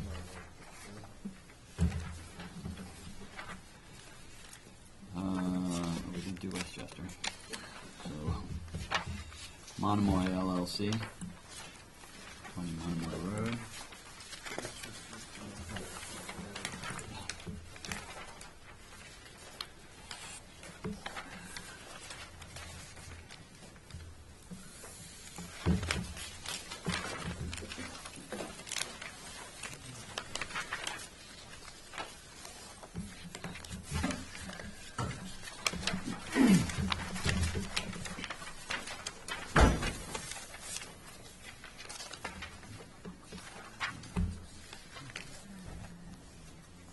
All right, so do we need to condition anything on this removal of this wall? No, 'cause Specifics it on was that? in, It was in the permit, Yeah. or was in that application, rather. yeah. Do not leave it.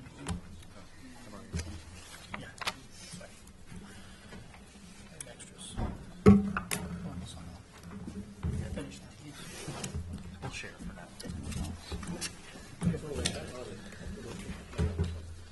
I forgot to include, come next meeting that, This was also the native species, the shad, right? You wanted to, Ashley wanted to make sure that Yeah, the they had shad the- were, Yep, so I'll do number 19, that, No. no cultivars. yeah.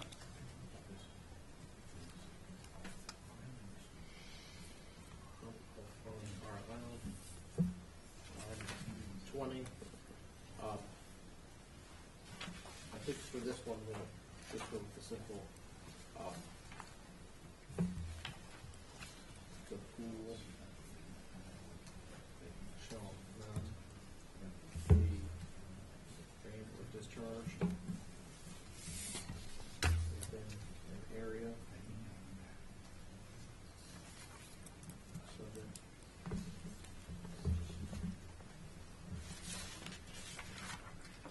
subject to commission jurisdiction, and all chemical treatment of pool shall cease 3 weeks prior to any draining.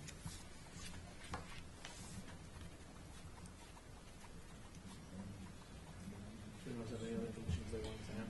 Did he? The wall, that's in his application. The wall is included in that. And that's the waiver part, right, is for the removal of the wall?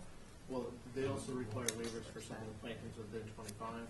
removing the building and stuff within 25 for the structure, Okay, so for the. partially being less within the 50 when it was pulling away, Or taking up the driveway. and probably taking out the pouring it. driveway. Yeah. Mhm. But that wall is in that coastal bank. Yeah, it's Right. like part of the That's part of waiver. it. There's a waiver for that. Okay. Yeah. But that's all included. Is this one, Native plants. should we require them to I provide think Jeff had that. photos of that regrading? Since it is part of Well, sure. the We can bank, ask, first provide areas monitoring of how that goes. showing or restored or regraded areas shall be provided to the commission on a yearly basis for 3 years.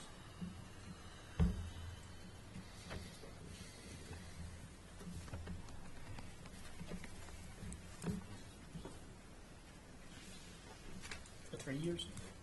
Yep.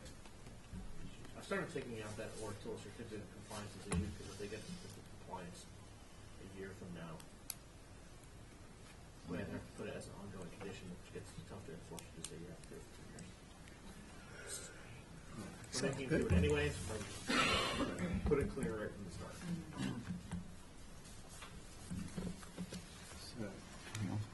Move to approve as amended. A second? All those in favor? Aye. Any opposed? Passes unanimously. Companion Nominee Trust, 7 Cabot Lane. Cool. Cool.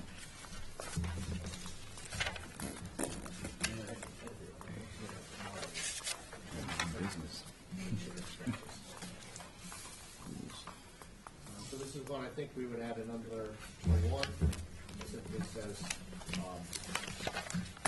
engineered drawings shall be provided to the commission prior to the start of construction. And I believe we had trucking last night on this one too. Yes. Pool shall be drained. So I would read, the pool shall be drained by truck and removed from the site. There's more water.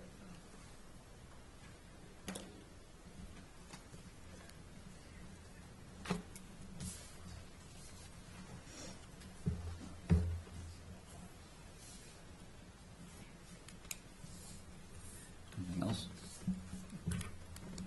Okay, someone like to make a motion with the addition of 21 and 22? to issue as amended. Second. All those in favor? Aye. Any opposed? Motion passes unanimously. Other business? Approval of minutes. Any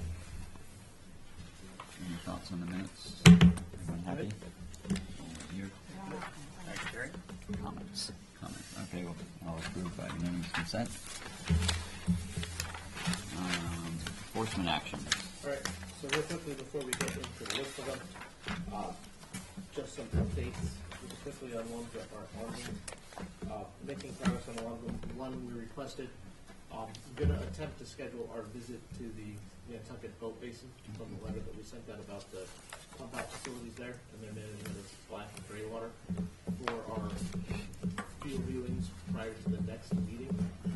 Have that just so you know ready to field viewing, where you can go and take a tour and see how they pump stuff out, have all that operation. So, if that sounds acceptable to everybody, I'll try to confirm that date with them. So then we'll do that. As part of that, since we already beat that at that time, there's questions on for everyone. I don't think it'll take a significant amount of time. No. 45 minutes to an hour, but I think it'd be beneficial for that discussion to continue to go see it in person. It's complicated. There's a lot of things going on. Yeah, I know. From reports that we've gotten, the water company metered 330,000 gallons of water to the boat basin in the last year. For what? Washing. To the boat basin. So there's a significant amount of material that's Wow. in that area. Moving through it. What's that? That's moving through it. It's a lot of water. And then, No kidding. the kind of the follow-up for action for us on that is after we see that, things we have to consider with that is also what's, how the town pier, the yacht clubs, and also the mooring field is dealing with the same issue and, what kind of pump out facilities are available and how people are using those and kind of getting a handle on that issue before we decide what to do. I think this would be a good start.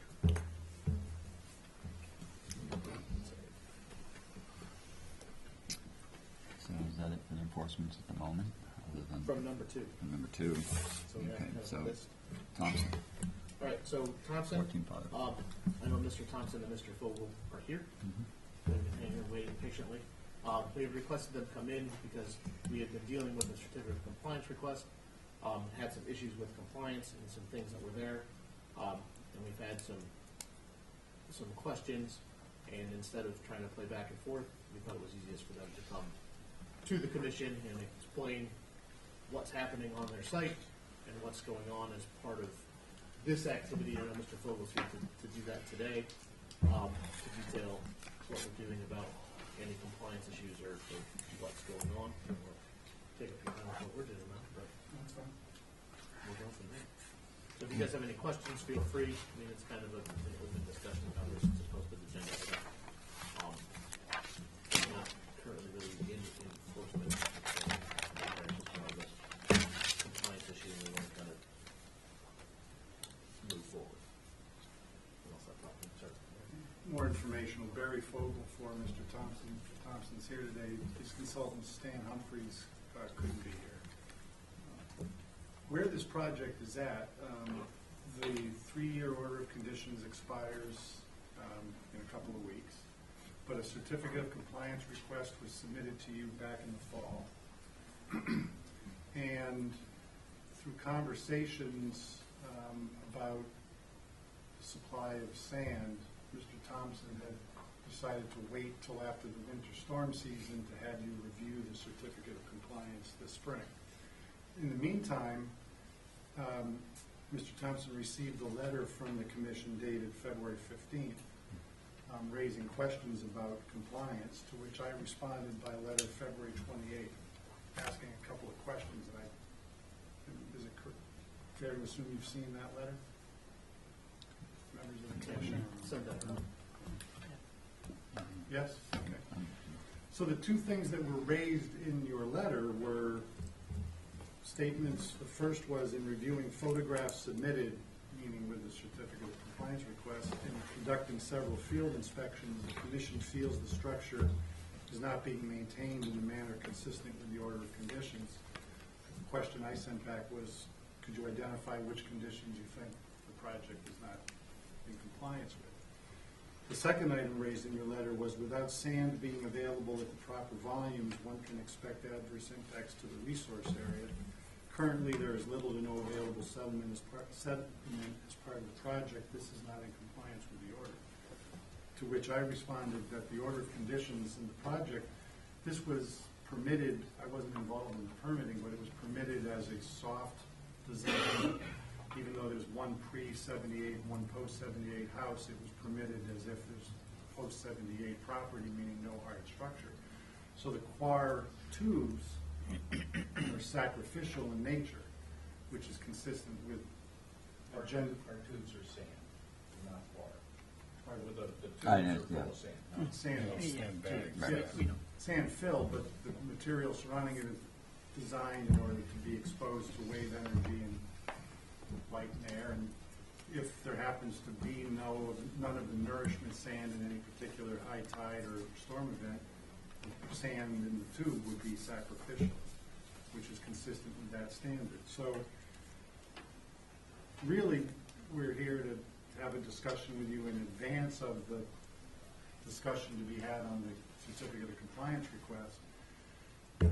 One thing I want to point out, Stan and Roy and I have been talking about, is that the idea here was, after the project was constructed with the 185 cubic yards of sand around the envelopes and up the slope, was to not flood the area with too much sand in order to create a problem for the salt marsh or for the harbor itself.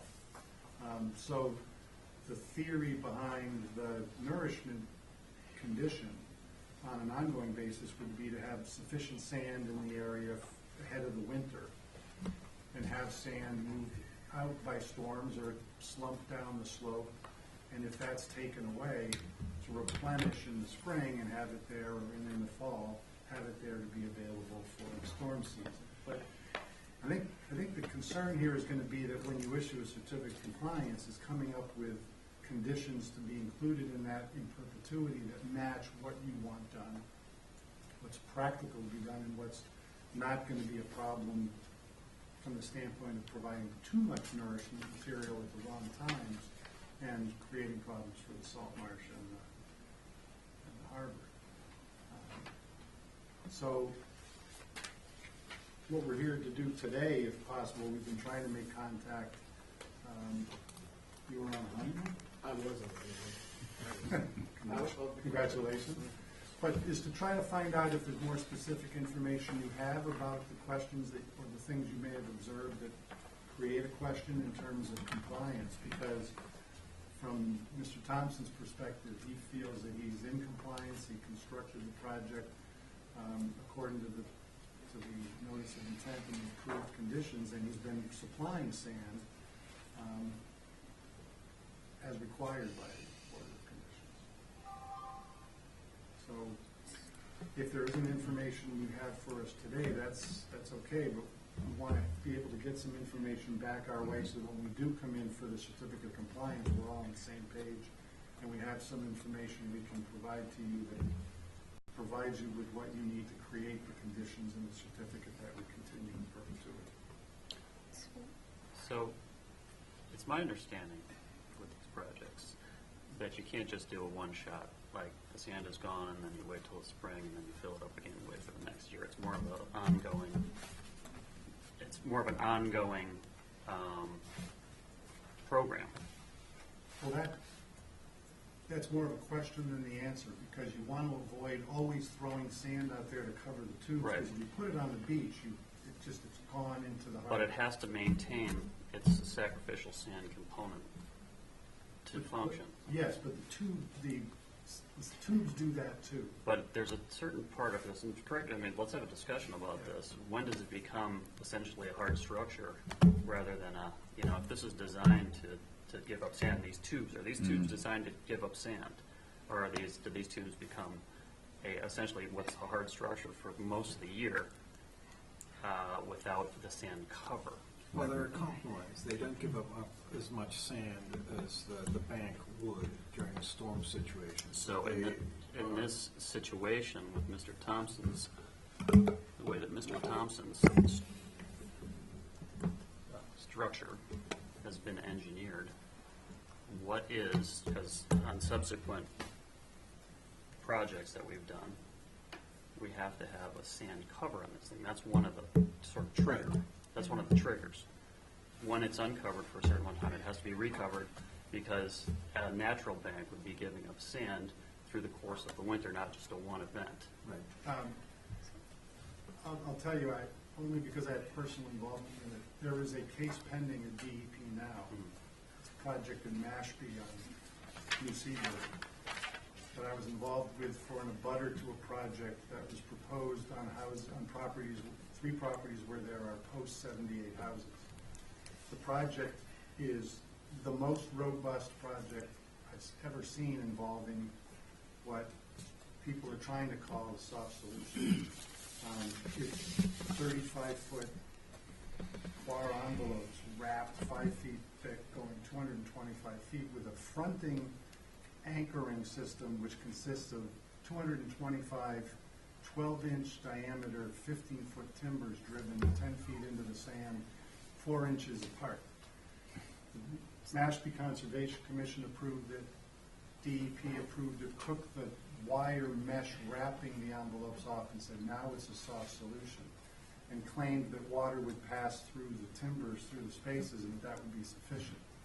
My clients, we appealed it for adjudicatory hearing. The presiding officer ruled that the project was not permitted because it constitutes effectively a hard structure, but he also wrote in that decision that the regulations really prohibit anything that is engineered or a structure. Now the commissioner just issued an interlocutory decision saying, I want more information because there's concern at DEP that this is going to put an end to anything being done on post-78 houses, since they've never adopted guidelines and they haven't amended their regulations. Jim Mahala from DEP testified in the hearing that yes, applicants have been trying to make these things more and more robust in order to make them last longer. That's not what Mr. Thompson did here. I only raise that to make the point that this issue that you're raising of should they be covered, are they sacrificial, how often do they need to sacrifice in order to be considered soft, that issue is in front of the DEP commissioner right now. So we'll have we all will get guidance on it finally, but this project was permitted in the realm of DEP and conservation commissions saying we're not going to allow hard structures, revetment, stone, walls, wood, and the like, but these sand-filled coir or other materials that are not wire or Marafi fabric or geotextile have been permitted. That's what's permitted here. Right. The theory is it's sacrificial, but not in every storm, not in every tide. Right. And I think these there are a compromise between loose sand, which erodes very quickly, and I don't know that we've ever clearly established if the sand release rate out of these tubes, how that equates to a bank. And it's really going to matter how tall the bank is. I mean, if you've got a 100-foot bank like at Sankaty and you lose 3 foot off that bank, that's a huge amount of sand. But if you've got these 10-foot banks like at the North Shore, there's not as much sand. But these things do leak sand. And somebody did, I don't know if it was Mark Ritz or somebody put a series of these things on the bank once, didn't he? He did a single wrap, a double wrap, and then just a loose pile of sand and compared how fast the sand escaped.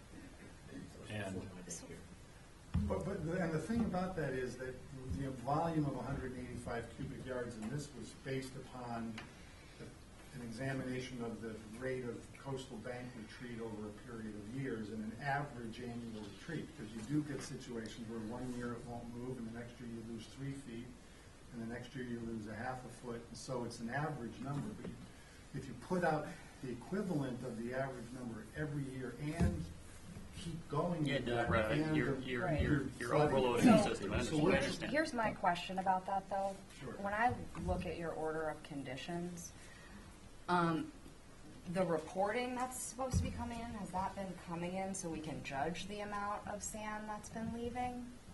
I want to say the last 2 reports that came in, and I'll try to dig it out as fast as I can here. We received a spring 2016 monitoring report and survey and then the follow-up with the certificate of compliance request from the fall. I think there was some in 2015 as well. Correct. But yes, but I don't Okay, think so there we was haven't been getting the, well, you'll get a spring 2016 now. right, so the storm reports of the 40 miles per hour for a period of 6 hours, possibly. Reports of the amount of sand delivered to the project area, photographs required quarterly. In addition to photographs shall be submitted demonstrating the condition of the entire project area 24 hours after each storm event. So I'm worried that we're making generalizations about the amount of sand needed without the proper storm reporting to We've been even getting all those determine pictures. that. We've been doing those pictures, and we've been reporting all the sand, and we've been doing the other surveys. So Jeff has that. We are current with monitoring. We haven't had many storms that have qualified under those provisions. I remember having that discussion that even one of the big winter storms last winter didn't make it because it didn't have 6 hours. But I've still sent pictures. Yes. No, that's fine, but I don't think there's been any concern raised back to Mr. Thompson and to Stan Humphries that the beach has lost profile or that the salt marsh has been disrupted. So it's not as though there's been, and I think our neighbors would have raised the concern if there was a sharp change in the beach profile or sharply being altered. I will say, having been involved in the Wisconsin project some iterations ago, those conditions, when I saw this order of conditions, they read an awful lot like the kinds of conditions that would be imposed on a project of that scale. Not that I know they're in there, and Mr. Thompson has been staying current with them, but that's one of the things that I think we want to raise with you in the certificate of compliance is whether all of that surveying up and down the entire stretch with that frequency of photography and surveying is necessary for this particular location. But It was per this order of conditions. oh, no, I said that. I'm just saying, I think that sort of was borrowed. You guys had developed a set of conditions that might have matched a much larger and longer project. Fair enough, but I'm just saying it may be an excessive burden for a project of this size to be discussed. But at the same time, the main issue was it's built in accordance with the order of conditions and the plans. It's being maintained in accordance with the plans. The idea is that if the envelopes are exposed and they sacrifice sand, repair and maintenance is not only called for in the order, but would be a condition of the certificate of compliance. Keep those there, keep sand there. Sorry. Is this being maintained? I mean, Consistent with the order of conditions? Currently, right now, the bags have been exposed for a prolonged period of time. I can only think of Which is what one triggered other the enforcement. site that has, we allow exposed It's bags. not in a formal enforcement. We haven't issued Right. out. Which triggered the letter of Correct. potential Is there enforcement. was concern of its prolonged exposure from other field inspections for adjacent sites in the area that was there, and some concerns that had been raised by commission members, by members of the public, that for a prolonged period of time, there hadn't been apparent maintenance or upkeep on the structure as we proceeded through the winter storm season, which is typically when we see the most sand come and go from sites out of the way. I'd like to read from the findings and additional conditions that are dated January 20th, 2014, and that they were issued on April 2nd, 2015. And Mr. Fogel, I remember you presenting on the SBPC, so it's nice to see you again. See you as well. So, condition 24 is, should the monitoring report show an adverse impact to surrounding properties, an adverse impact to the salt marsh areas, or the narrowing of the beach to where the mean high water mark is contacting the base of the project, the applicant shall appear before the commission to discuss the proper action to take to mitigate the condition, including but not limited to the removal of the structure, repair of the structure, or revision to the nourishment program. And I'm emphasizing revision to the nourishment program because it doesn't appear to me that we were really very specific in this about the Nourishment program. And item 26 is all nourishment shall be provided on an annual basis at a minimum.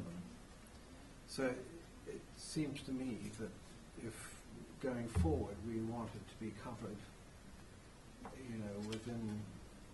within a reasonable period after it's been exposed, then that's something we should emphasize now.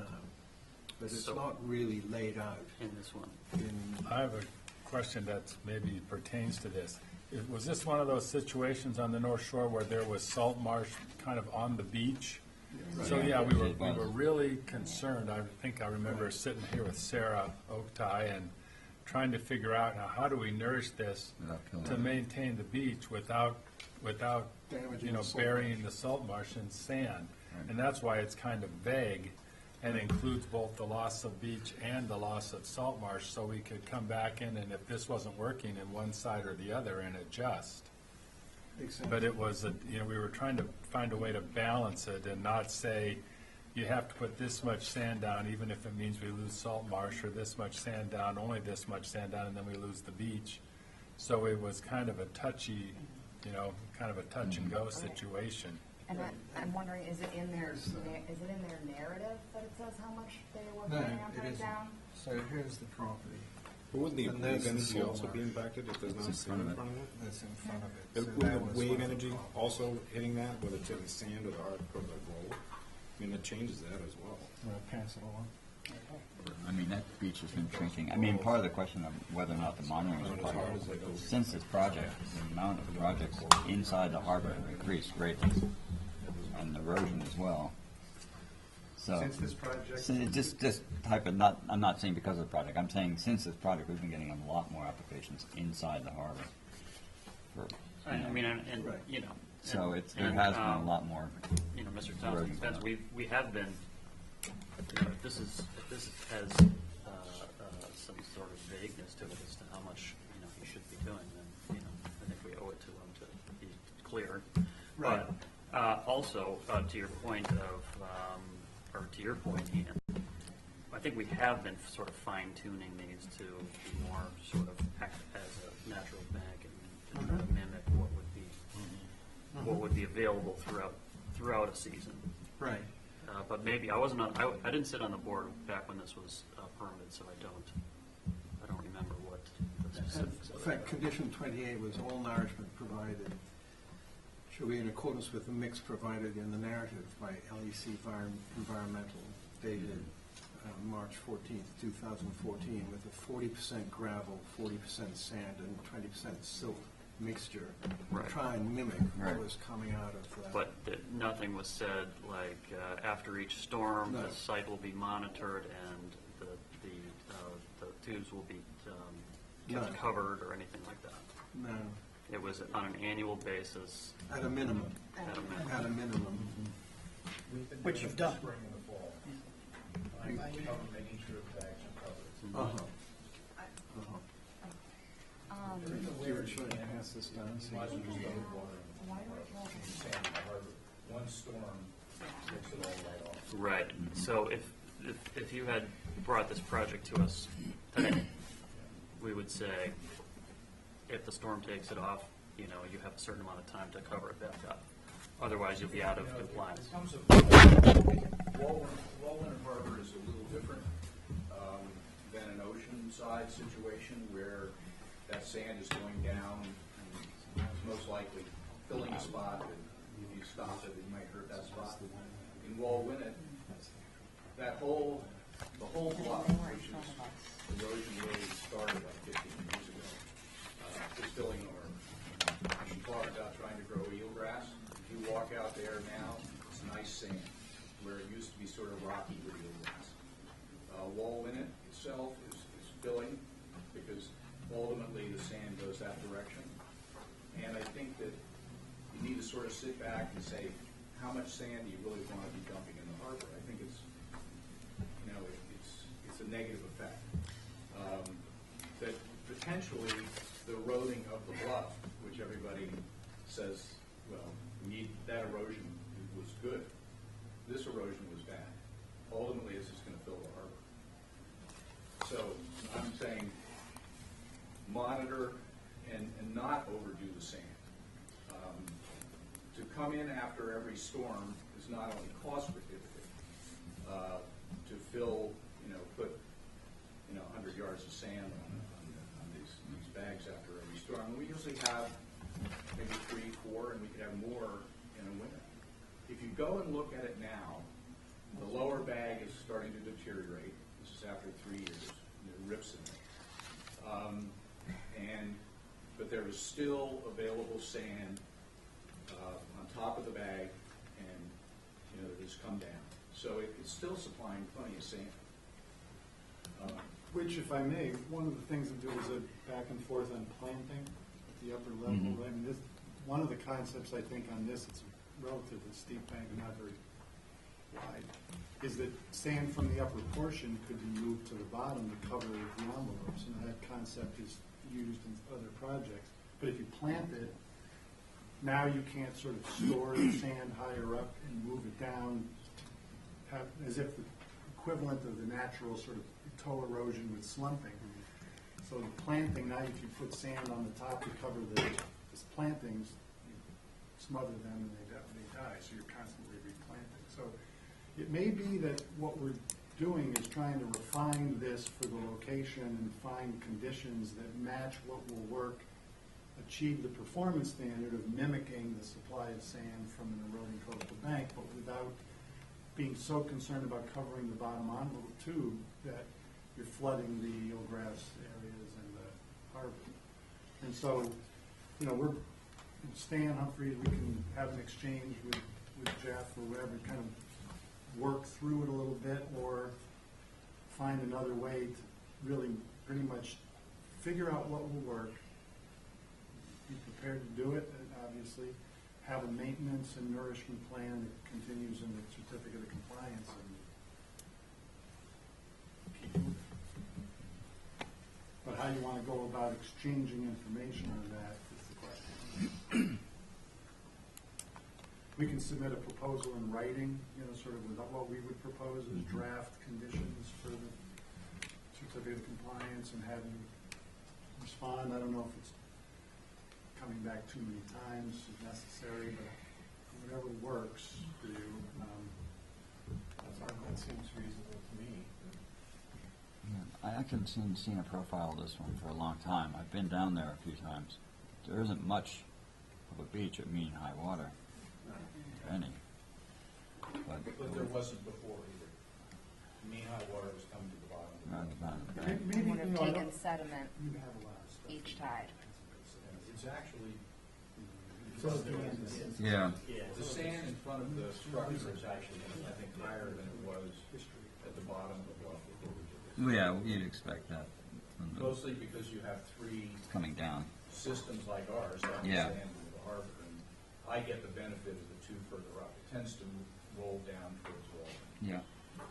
With Mr. Thompson's approval, what we can do is have a consultant take the reports that were done and sort of synthesize that, give you some figures that show the trend of the beach profile in each of those seasons and the like, and come up with some proposals of what we think makes sense for this property and submit that to you. And,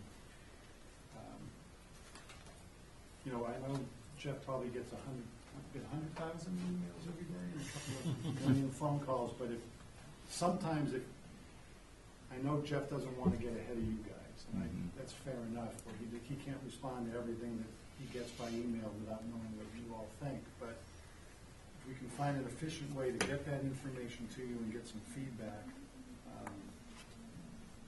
What's up to you guys? however you want to go about it. And maybe we're just needing more reporting, is sort of what it sounds like here. Right. I mean, it is a relatively vague order. Well, they tried to make it again. We did it on And purpose. it is sort of, it was an interesting project because there was the whole dating of the houses and the makeup of the sediments was probably the only one I can think of out here that we've done that. But what confuses me, and I guess I'm just having What? trouble following this project, Yeah. is the enforcement that came in like 2 years ago with it not being in compliance, and where are we, like, Right, where we've had are we in the issues with it scheme before, of but- this whole thing in comparison to the order that was approved. That's resolved. Right. I know that's Well, there was specific. structural I'm just components having in the trouble front. losing what you actually proposed and were saying you were gonna maintain in all of this, essentially. If you look at the certificate of compliance, you'll see the as-built plans and Okay, we'll go, we should go. Yeah, there was some issues with how it was actually built. yeah, that was Right. fixed. through Yeah, the- so that all got repaired. This was put in front of it in error. We Right. came back because I put it up thinking that it was part of the plan, and I was saving myself some money. Turns out it wasn't in the plan. We asked for it, you said no, we removed it. Right. That was, as far as this structure goes, that was what the enforcement order was about. Right. So, I mean, I guess to proceed, I mean, if they're willing to kind of synthesize that information for you guys to get a look from construction to current to help make decisions on refining or taking action better, and we can certainly carry it as an agenda item going forward, and you guys can have that. I mean, you can take whatever steps you guys feel appropriate. I mean, I think at the end of the day, getting to a situation of compliance or revision or wherever it ends up, you know, if it ends up that it's through synthesizing it, you're seeing the impacts that require removal, then that's the discussion that you have to have.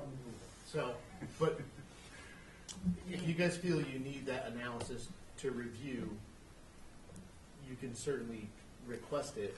No, and get it. excuse me, we're offering it. We're gonna get you that. So Well, it's- No, that's reasonable. Yeah, I mean, we're gonna get you a that's- synthesis, Yeah. because, as I say, one of our objectives is to make the conditions in the certificate of compliance work. Right. To meet your objectives, meet the performance standards, and maybe even provide a template for what you would want to include in conditions in similar projects. I mean, you're not unique on the coast in terms of trying to struggle and figure out what fits each project, post-78 house, pre-78 house, open ocean banks like Sconset versus harbors. But so we want to work with you and come up with a template of, there's that word. I think we need To match the objectives, the order of conditions, and a reasonable certificate of compliance. So what we'll do is we'll submit something, and then get feedback. And Jeff, if you can. I'm down here for the duration. Perfect. Do the response just if he thinks there's more, and then we'll just schedule the date to come in for your review of the certificate of compliance. Right. So when do you think, when's a reasonable time to be Pull able up the to submit? surveys. That'd be great. Okay, great, because we're gonna do the spring survey now anyway. Okay, yeah, I can see all the It'll be- surveys and see. We'll want to submit it to you after we've done the spring survey, because we'll have the current one. Mhm. Yeah. So sand was delivered this fall then to the structure? No, we didn't. What we discovered was that when we did our first, the nourishment before that, they loaded out beyond the top of the bank.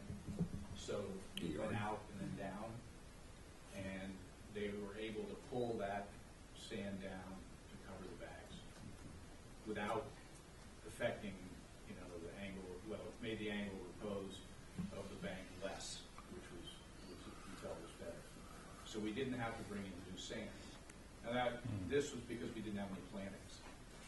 And now that we planted it, we're not going to be able to do any raking. We'll have to shoot the sand to the bottom of the bluff, and then use a small loader on the beach to put it back up on the bluff. So it becomes a little more difficult with planting, though when it all starts growing, it's much prettier. Not as pragmatic, but Yeah. The mixture we have there's very little erosion of the bank itself by wind and rain. We experienced a little last year, but the year before there was none. It was just like boom.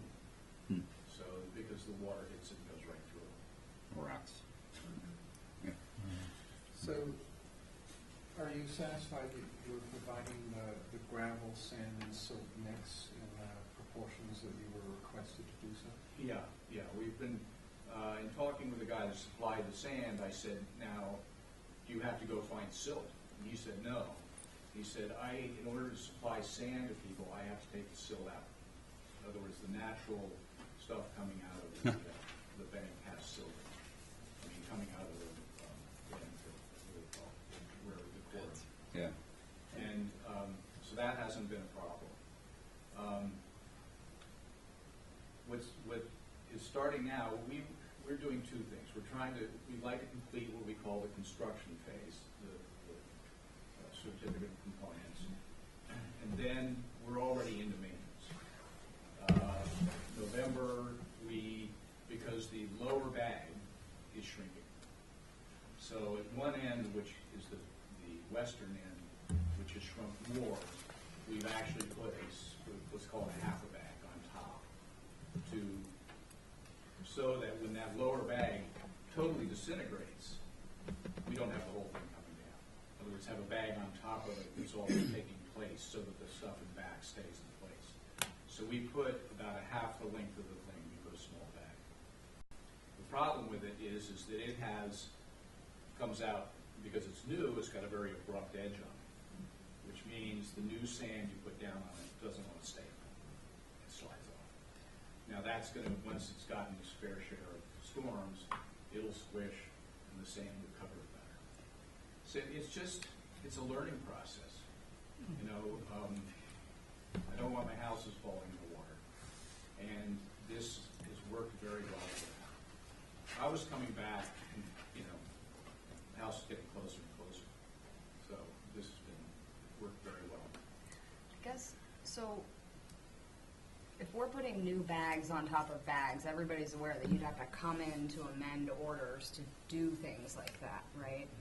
Well, that was the question that Jeff and I spoke about, whether that fell under maintenance or whether we had to do amended orders every time. I submitted an email to Jeff saying this is what I was going to do with the drawing, and then I proceeded to do it. I see them building bags out in the bluff. I'm not increasing the volumes of bags I've got there or changing the structure of the. You're not going outside the profile. Right. I'm Yeah, really that's just. maintenance. You're rebuilding, you're kind of rebuilding bags. Yeah, when we look at like the hard versus soft versus something that's going to stay and be natural, that sort of regular maintenance, this hasn't even been in for 3 years, so if we're already replacing bags. Well, but they are That's the the bags nature of that, the beast, and that, I don't think we require a helmet to come in every time he works on his bag, so these things, we expect these things no, to. he We usually just resews require his notice, bags. or deflate. just to prepare, or CMDM, or people in Nourishment. And we expect these bags to come apart, that's sort of their design. They're designed to deflate, that's Right. exactly what they're supposed Because to they're do. giving away, It's that they're giving sand. away their It's not really inner structure. possible to pull the bottom one out and put one in because You just Everything got a whole, it's you have to working rebuild it at the every bottom, time. so replace it. But that's a detail we can discuss with you as well. Yeah, that's know the this point. detail. All right, so we'll get you a report to supplement the certificate of compliance request. Yeah, we'll look at the Expect that in surveys. about a month. Yeah. Does that address your letter and the questions you had? Thank you for Thanks, your time. Thanks, Barry, for coming in. Thank you. Okay, thank you. All right, so to go back onto the list, we can skip to New Whale Street, and I have an update for that. I do have an update for number 5, Nantucket Island Land Bank. And I thought Rachel was here, but she missed She's, class. yeah. So if someone wants to grab her, and I know Edie is here, has an interest in that as well.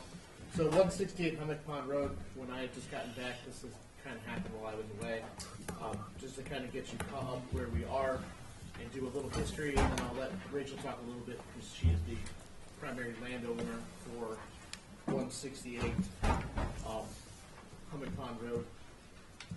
There had been some work done for some vegetative management, clearing, mowing, that triggered a call to the office from some concerned citizens about the activity that was going on there.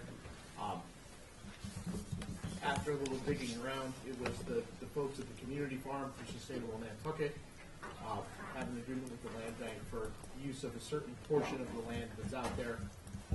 They had started doing some work in preparation for this upcoming season,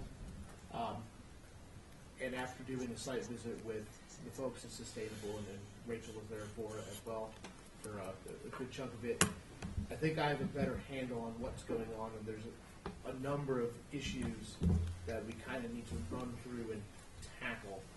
And I don't want to steal Rachel's thunder, so I'll try to be brief, but the questions that we're really dealing with the Sustainable Farm really deal with the agricultural exemptions of the Wetlands Protection Act and our local wetlands bylaw. And both of those pieces of regulation exempt a certain type of activities as it relates to agriculture on properties that qualify, which this one at this point does. So, just as an example, some of the things that qualify are, pasturing of animals, growing of crops for harvest, and what that gets you is a certain level of relaxing of the Wetlands Protection Act. Is you can plant crops within buffer zones, you can plant crops really through wetlands, with the only agreement being that you're not going to significantly alter the hydrosoils or hydrology of those wetlands. So you have a lot of latitude to do it as long as you're agriculturally exempt. It's the example I used.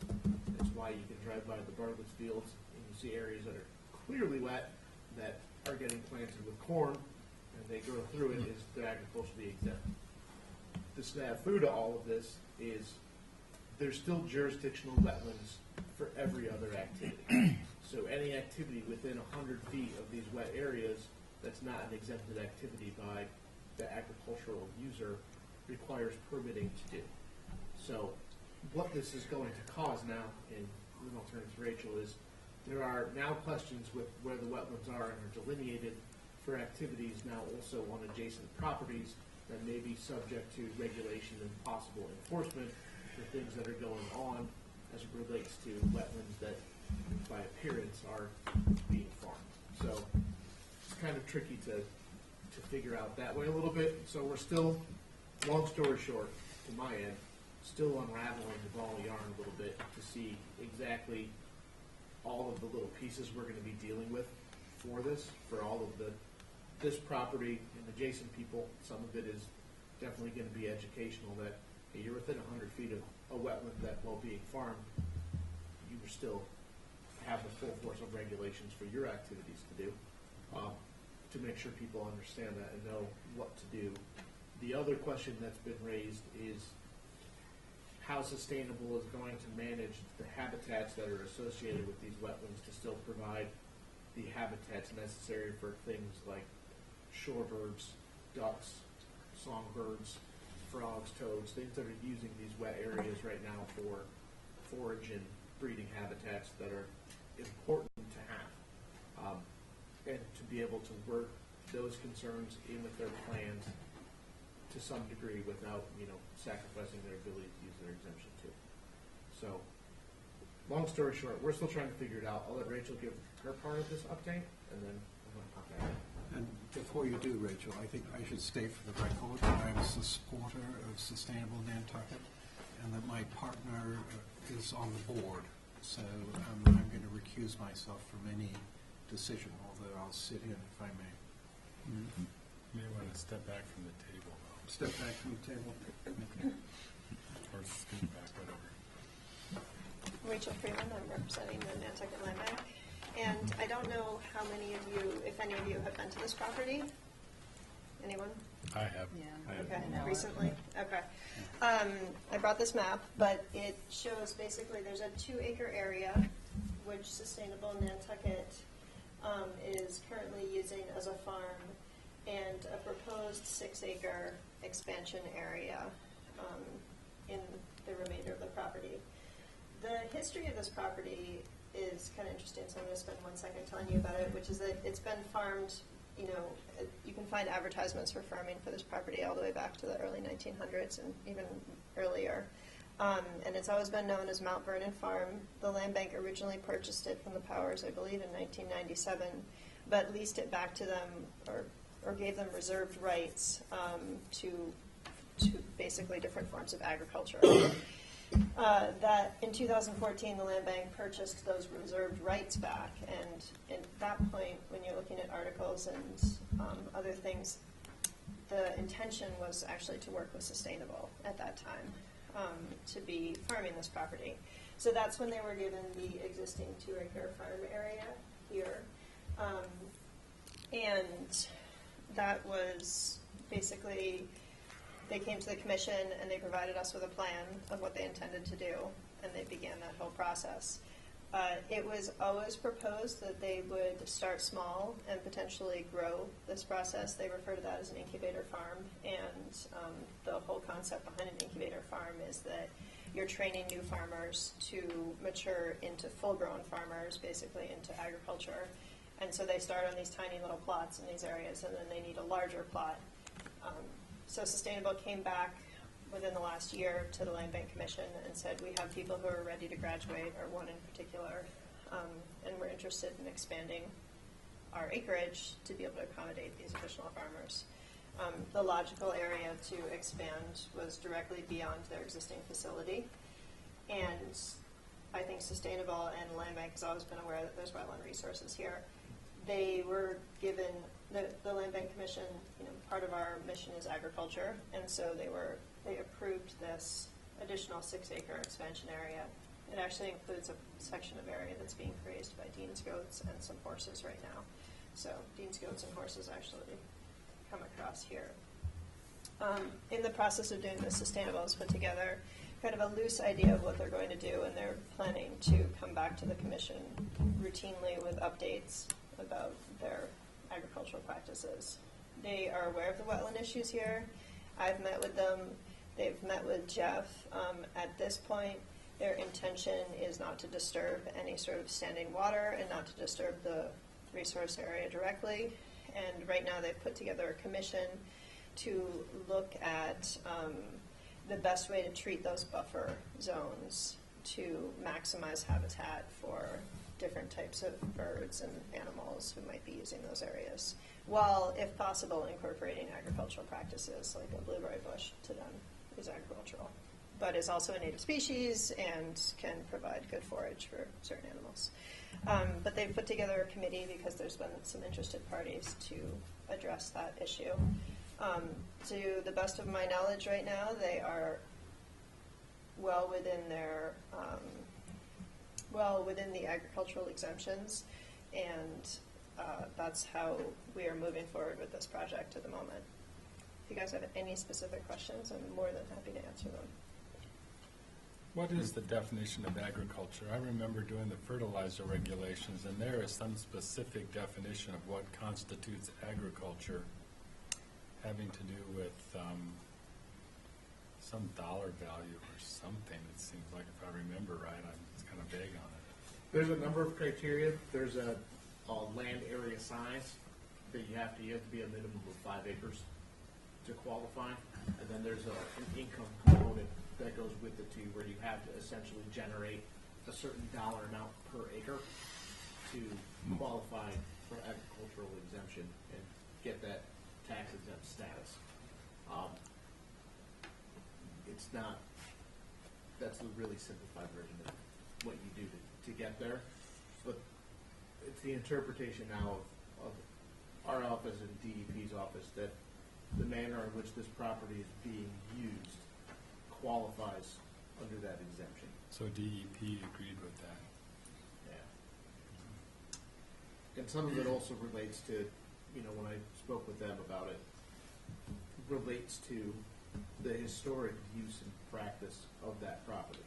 That being said, like I said, there's still jurisdictional wetlands for other activities that are there. So there are issues with that, but I think also, outside of the act, I think there's a certain responsibility with even the use of public lands to be good neighbors, essentially, and I think that's what the land bank has relayed to Sustainable, and I think that's why Sustainable now is trying to put together a group of people that can help them to make those decisions better and to protect those wet areas without taking away current uses of the property, whether it's bird watching or farming or whatever those choices are. And I think they're really, in this case, just in desperate need of putting together a really well thought out plan for what they're gonna be doing on that property, and I think that's what they're trying to develop. So I'm not gonna say that we're gonna see them back in 10 days and they're gonna have this miraculous plan and things that are there. I think it's gonna be a bit of a work in progress, but the thing that's sustainable relate back to us is they're also really not gonna be pursuing a lot of the work that they wanted to do until they have this really resolved to some degree, and everyone kind of understands where they're headed. So I think that will go a long way to answer these questions going forward, and hopefully they get the right people to help them make those choices for what they want to do. I also think the other thing that I would add into that is that they practice a low-till, no-till method. So it's not as if you're going to see this whole 6 acres plowed in the next 3 weeks. That's not how they're going to operate. The other thing that's important to know is that because they're graduating farmers, basically my understanding of it is that this is going to evolve over the next couple of years, and because one farmer graduates means that a small portion of this 6 acre area will be given to that farmer, and that farmer will be working in that area. But it's, again, going to be a stepwise progression, and so I don't think we're going to see anything radical happen out there, and so I think there's going to be plenty of time for additional comment and input as they evolve this process. Question, I know that it's ag, so they don't have to follow like the best management practices, but is sustainable keeping record of the fertilizer put down and those sorts of things to say, we are being sustainable in Nantucket, we're keeping track of this and they're not excessively fertilizing and we are soil testing and we're trying to be the best under our agricultural exemption? Right. I mean, I think that's probably a better question for them, but my understanding of it is that, yes, they are soil testing. I do know that. And we have had extensive discussions about fertilizer. I know that compost is not really the end-all, be-all. It's a fertilizer under the BMP. That's what I just said, was getting to. It's not the end-all, be-all. Like, it's not the perfect solution to everything. And so I think that probably is a discussion I need to have with them, because that was brought up repeatedly. Oh, we're using compost, and there's pros and cons to compost. So I do think that would be worthwhile going back to. John Kutzba does seem to be very interested in doing this in an environmentally friendly way, and he's heading up the farm. I can certainly look into this further to make sure that they're following. I think people like to just amend with compost and not Right. soil test that compost and Yes. hey, we're putting organic Yeah. compost down and that's leaching even faster. Yep. The problem with compost, which is really important since this is in the Hummock Pond watershed, is that if you put enough compost on to satisfy nitrogen demands, you almost always way over apply phosphorus. So compost is probably not the right answer here. So I think this is something that, I'm going to follow up and just make sure that he is, that we're on the same page about that. It should be leaf compost only, no animal, no guano, none of that stuff.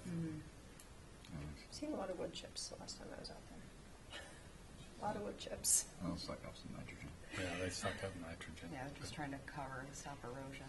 Yeah. So, I guess long story short, not too long, that's kind of where we are with this. So there's more to come, whether as it relates to the agricultural piece, and then without the land bank or sustainable, well, as we kind of have done site inspections there, it looks like there may be other issues that we'll have to take up with some of the other uses around this area. Structures? Yes. Okay. All kinds of good stuff. So we're trying to suss out all of those, but also trying to, when people send in reports or do things, we try to work with them to come to a solution before we get to you guys, or at least identify what those things are, so people aren't just totally unprepared and are shocked to find out that they have these issues, or sometimes they don't understand.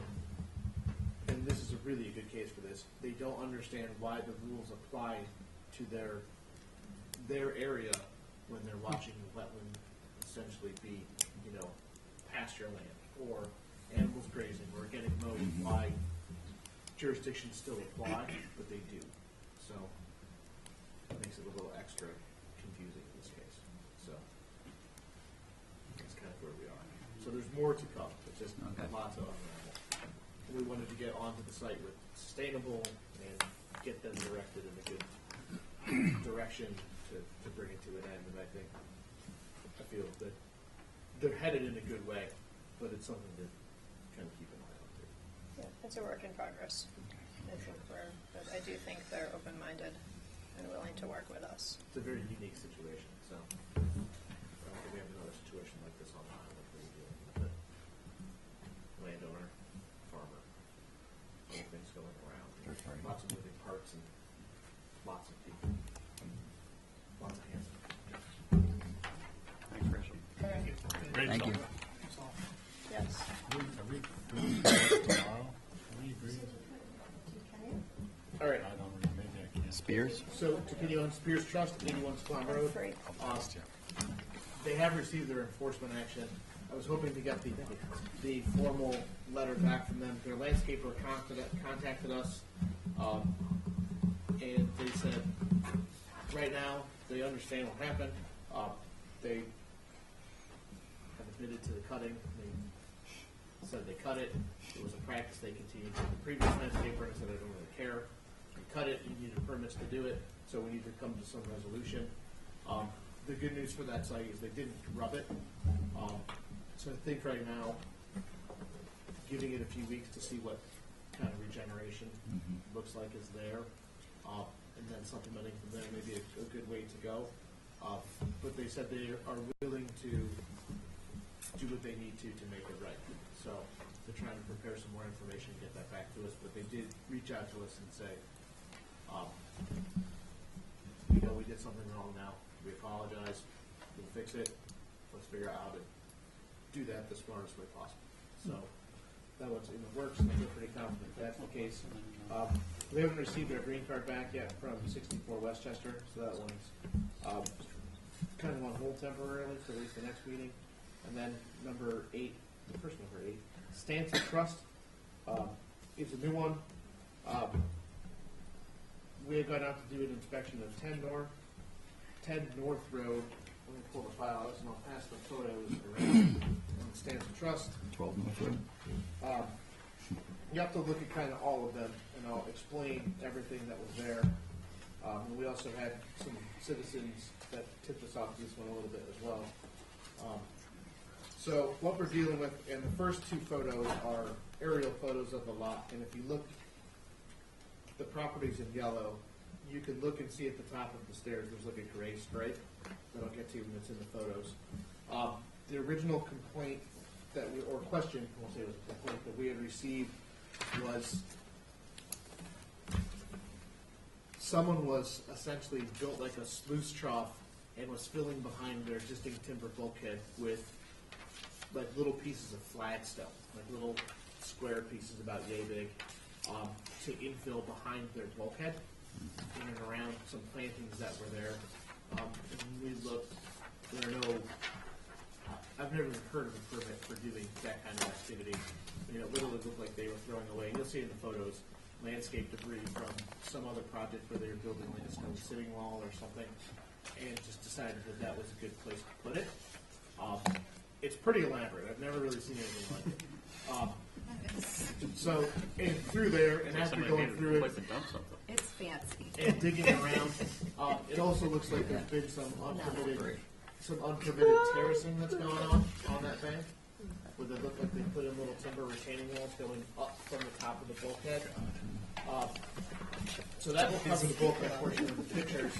The second part of that is when you look on top, at the top of the stairs, there are also 2 separate wooden deck structures that you can see in the aerial photos, and in the one photo of it that are constructed pretty much adjacent to the bank that have never had permits as well. That's a big crack. So there's a whole cadre of issues going on with this coastal revetment that's there. I guess my concern is more is how long a practice has been going on, if they've been dumping landscape debris and then covering it up, and the stuff washes out, they're replaced with stone, or what.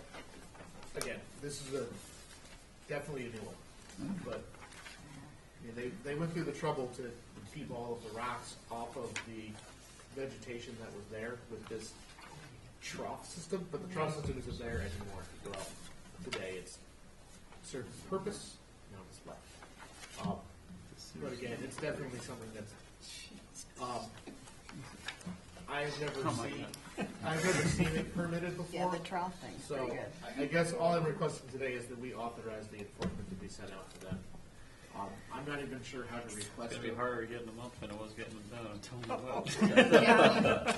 I'm just not sure about what kind of restoration plan to require at this point, because I'm not really sure what it is, and then if there's gonna be terraces involved, just how involved this may be. Wow. But part of it will be able to get us access to the site to suss out everything. There'll be aerials, right? Before any. Oh, you can Throwing see, that wood I mean, if you look at the town aerial that's there, it's the 2014 picture, and then the Google Earth one is That's some work 2016. right there. You can see them That's clearly a lot of here. stone. Right. So, So they should be This is some asked. ambitious folks. well, no, we can order the removal, but I think we also want to make sure that they're removed in a responsible manner. Morning not walks. Causing more problems, especially when it's going to be. That's what I want you guys to do. Big bit of rock. One of those. Here's what I want you guys to do.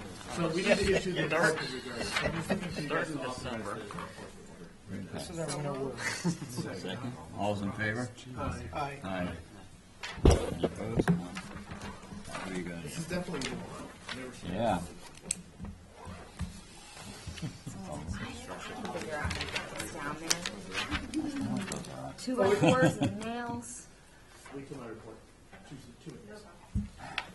All right, that's it for those. Okay. Okay, so, reports, CPC, I've been away. you're back now. Darn. Winter's here, by the way. NPDC, nothing, mosquito control, Nothing. nothing. Oh, control committee. Mosquito control committee. Okay, any other commissions? No? Boards? Any commissioner comments? Welcome back. Oh, back in. Administrative staff? I do, she's still here, so she just brought it up. Rachel will comment more, but we had a site meeting in regards to the enforcement at 175 Pulpus Road. That was sitting next to the road. Talk about it more? We are following up on an enforcement order with a neighbor, and we've been working on the neighbor to have to comply. But what we're hoping to do is to be able to clean up the slash out of the site before the growing season starts, and we're coming in with an NOI shortly. But we had discovered a subsequent area of encroachment on the other side that we're going to deal with as well. And so it's kind of it's not all of that's on land bank land, but the homeowner is going to be involved in that as well. So it's kind of prolonged the process of getting the NOI together. So Brian Madden of LAC is going to do the NOI, and Matt Palka is putting together a restoration plan. But we would like to be able to kind of clean up all the debris that's been left in the buffer zones before April 15th. And so we're asking the commission's permission just to do that section of it and then to come in with the NOI. So, How much debris? Did they leave everything that they cut? not everything. No, it's not a total mess, but there are kind of piles and areas, and there is, yeah. Because just some of that debris and dead branches and things just serves as such good habitat. So I hate to see humans coming through and being like, we're going to clean up everything, but I Right. don't know exactly what it looks like. So piles obviously need to be removed. Piles should be removed. I mean, I guess that's up to the commission if they want us to leave things with them. Yeah. There's certain areas where we're going to replant, but it would help to, we're going to be removing invasive species is our intention and replanting native species. That it would be helpful to have sort of a clear surface. But that's really up to you guys. Well, I think we'd be relying on their judgment. My inclination is that where in the areas that it's thick, it'll come back faster and better. The vegetation will come back faster and better if we clear out Standing pines. any sort of, Just ground cover in general, just, yeah. it's too much. So, but I do think it really is kind of what habitat type you're going for. Mhm. You know what I mean? I just know that if a landscaper is told to clean that out, they will clean out everything. Right. So we need to kind of Okay, we Not the could, guys do that a work for me. compromise within a national buffer area. right, we could definitely Those landscapers. talk They're to, for it. Matt Until they're probably not. seems like he's pretty open-minded about things, but yeah, we could definitely make it clear that we're not interested in picking up every stick, twig, leaf, Should take my but just the major Oh, sorry. piles of wood to come out of the buffer zone. We could make that clear. No more cutting. Yeah, no more No cutting. cutting, digging. No more cutting. So we have to do that before he comes in with an NOI. We would like to have permission to do that before April 15th. So, and if we have our ducks in a row, we'll be in with the NOI before then, but if it's an evolving process, and it is happening, but things happen only as fast as they happen sometimes. Can you say yes? Yeah, you can say Yes. Yes. Okay. We'll be thoughtful about it. Make sure they're thoughtful about it. All right, and then last thing before everyone leaves, this is kind of important. I'm glad Art and Emily stayed for this.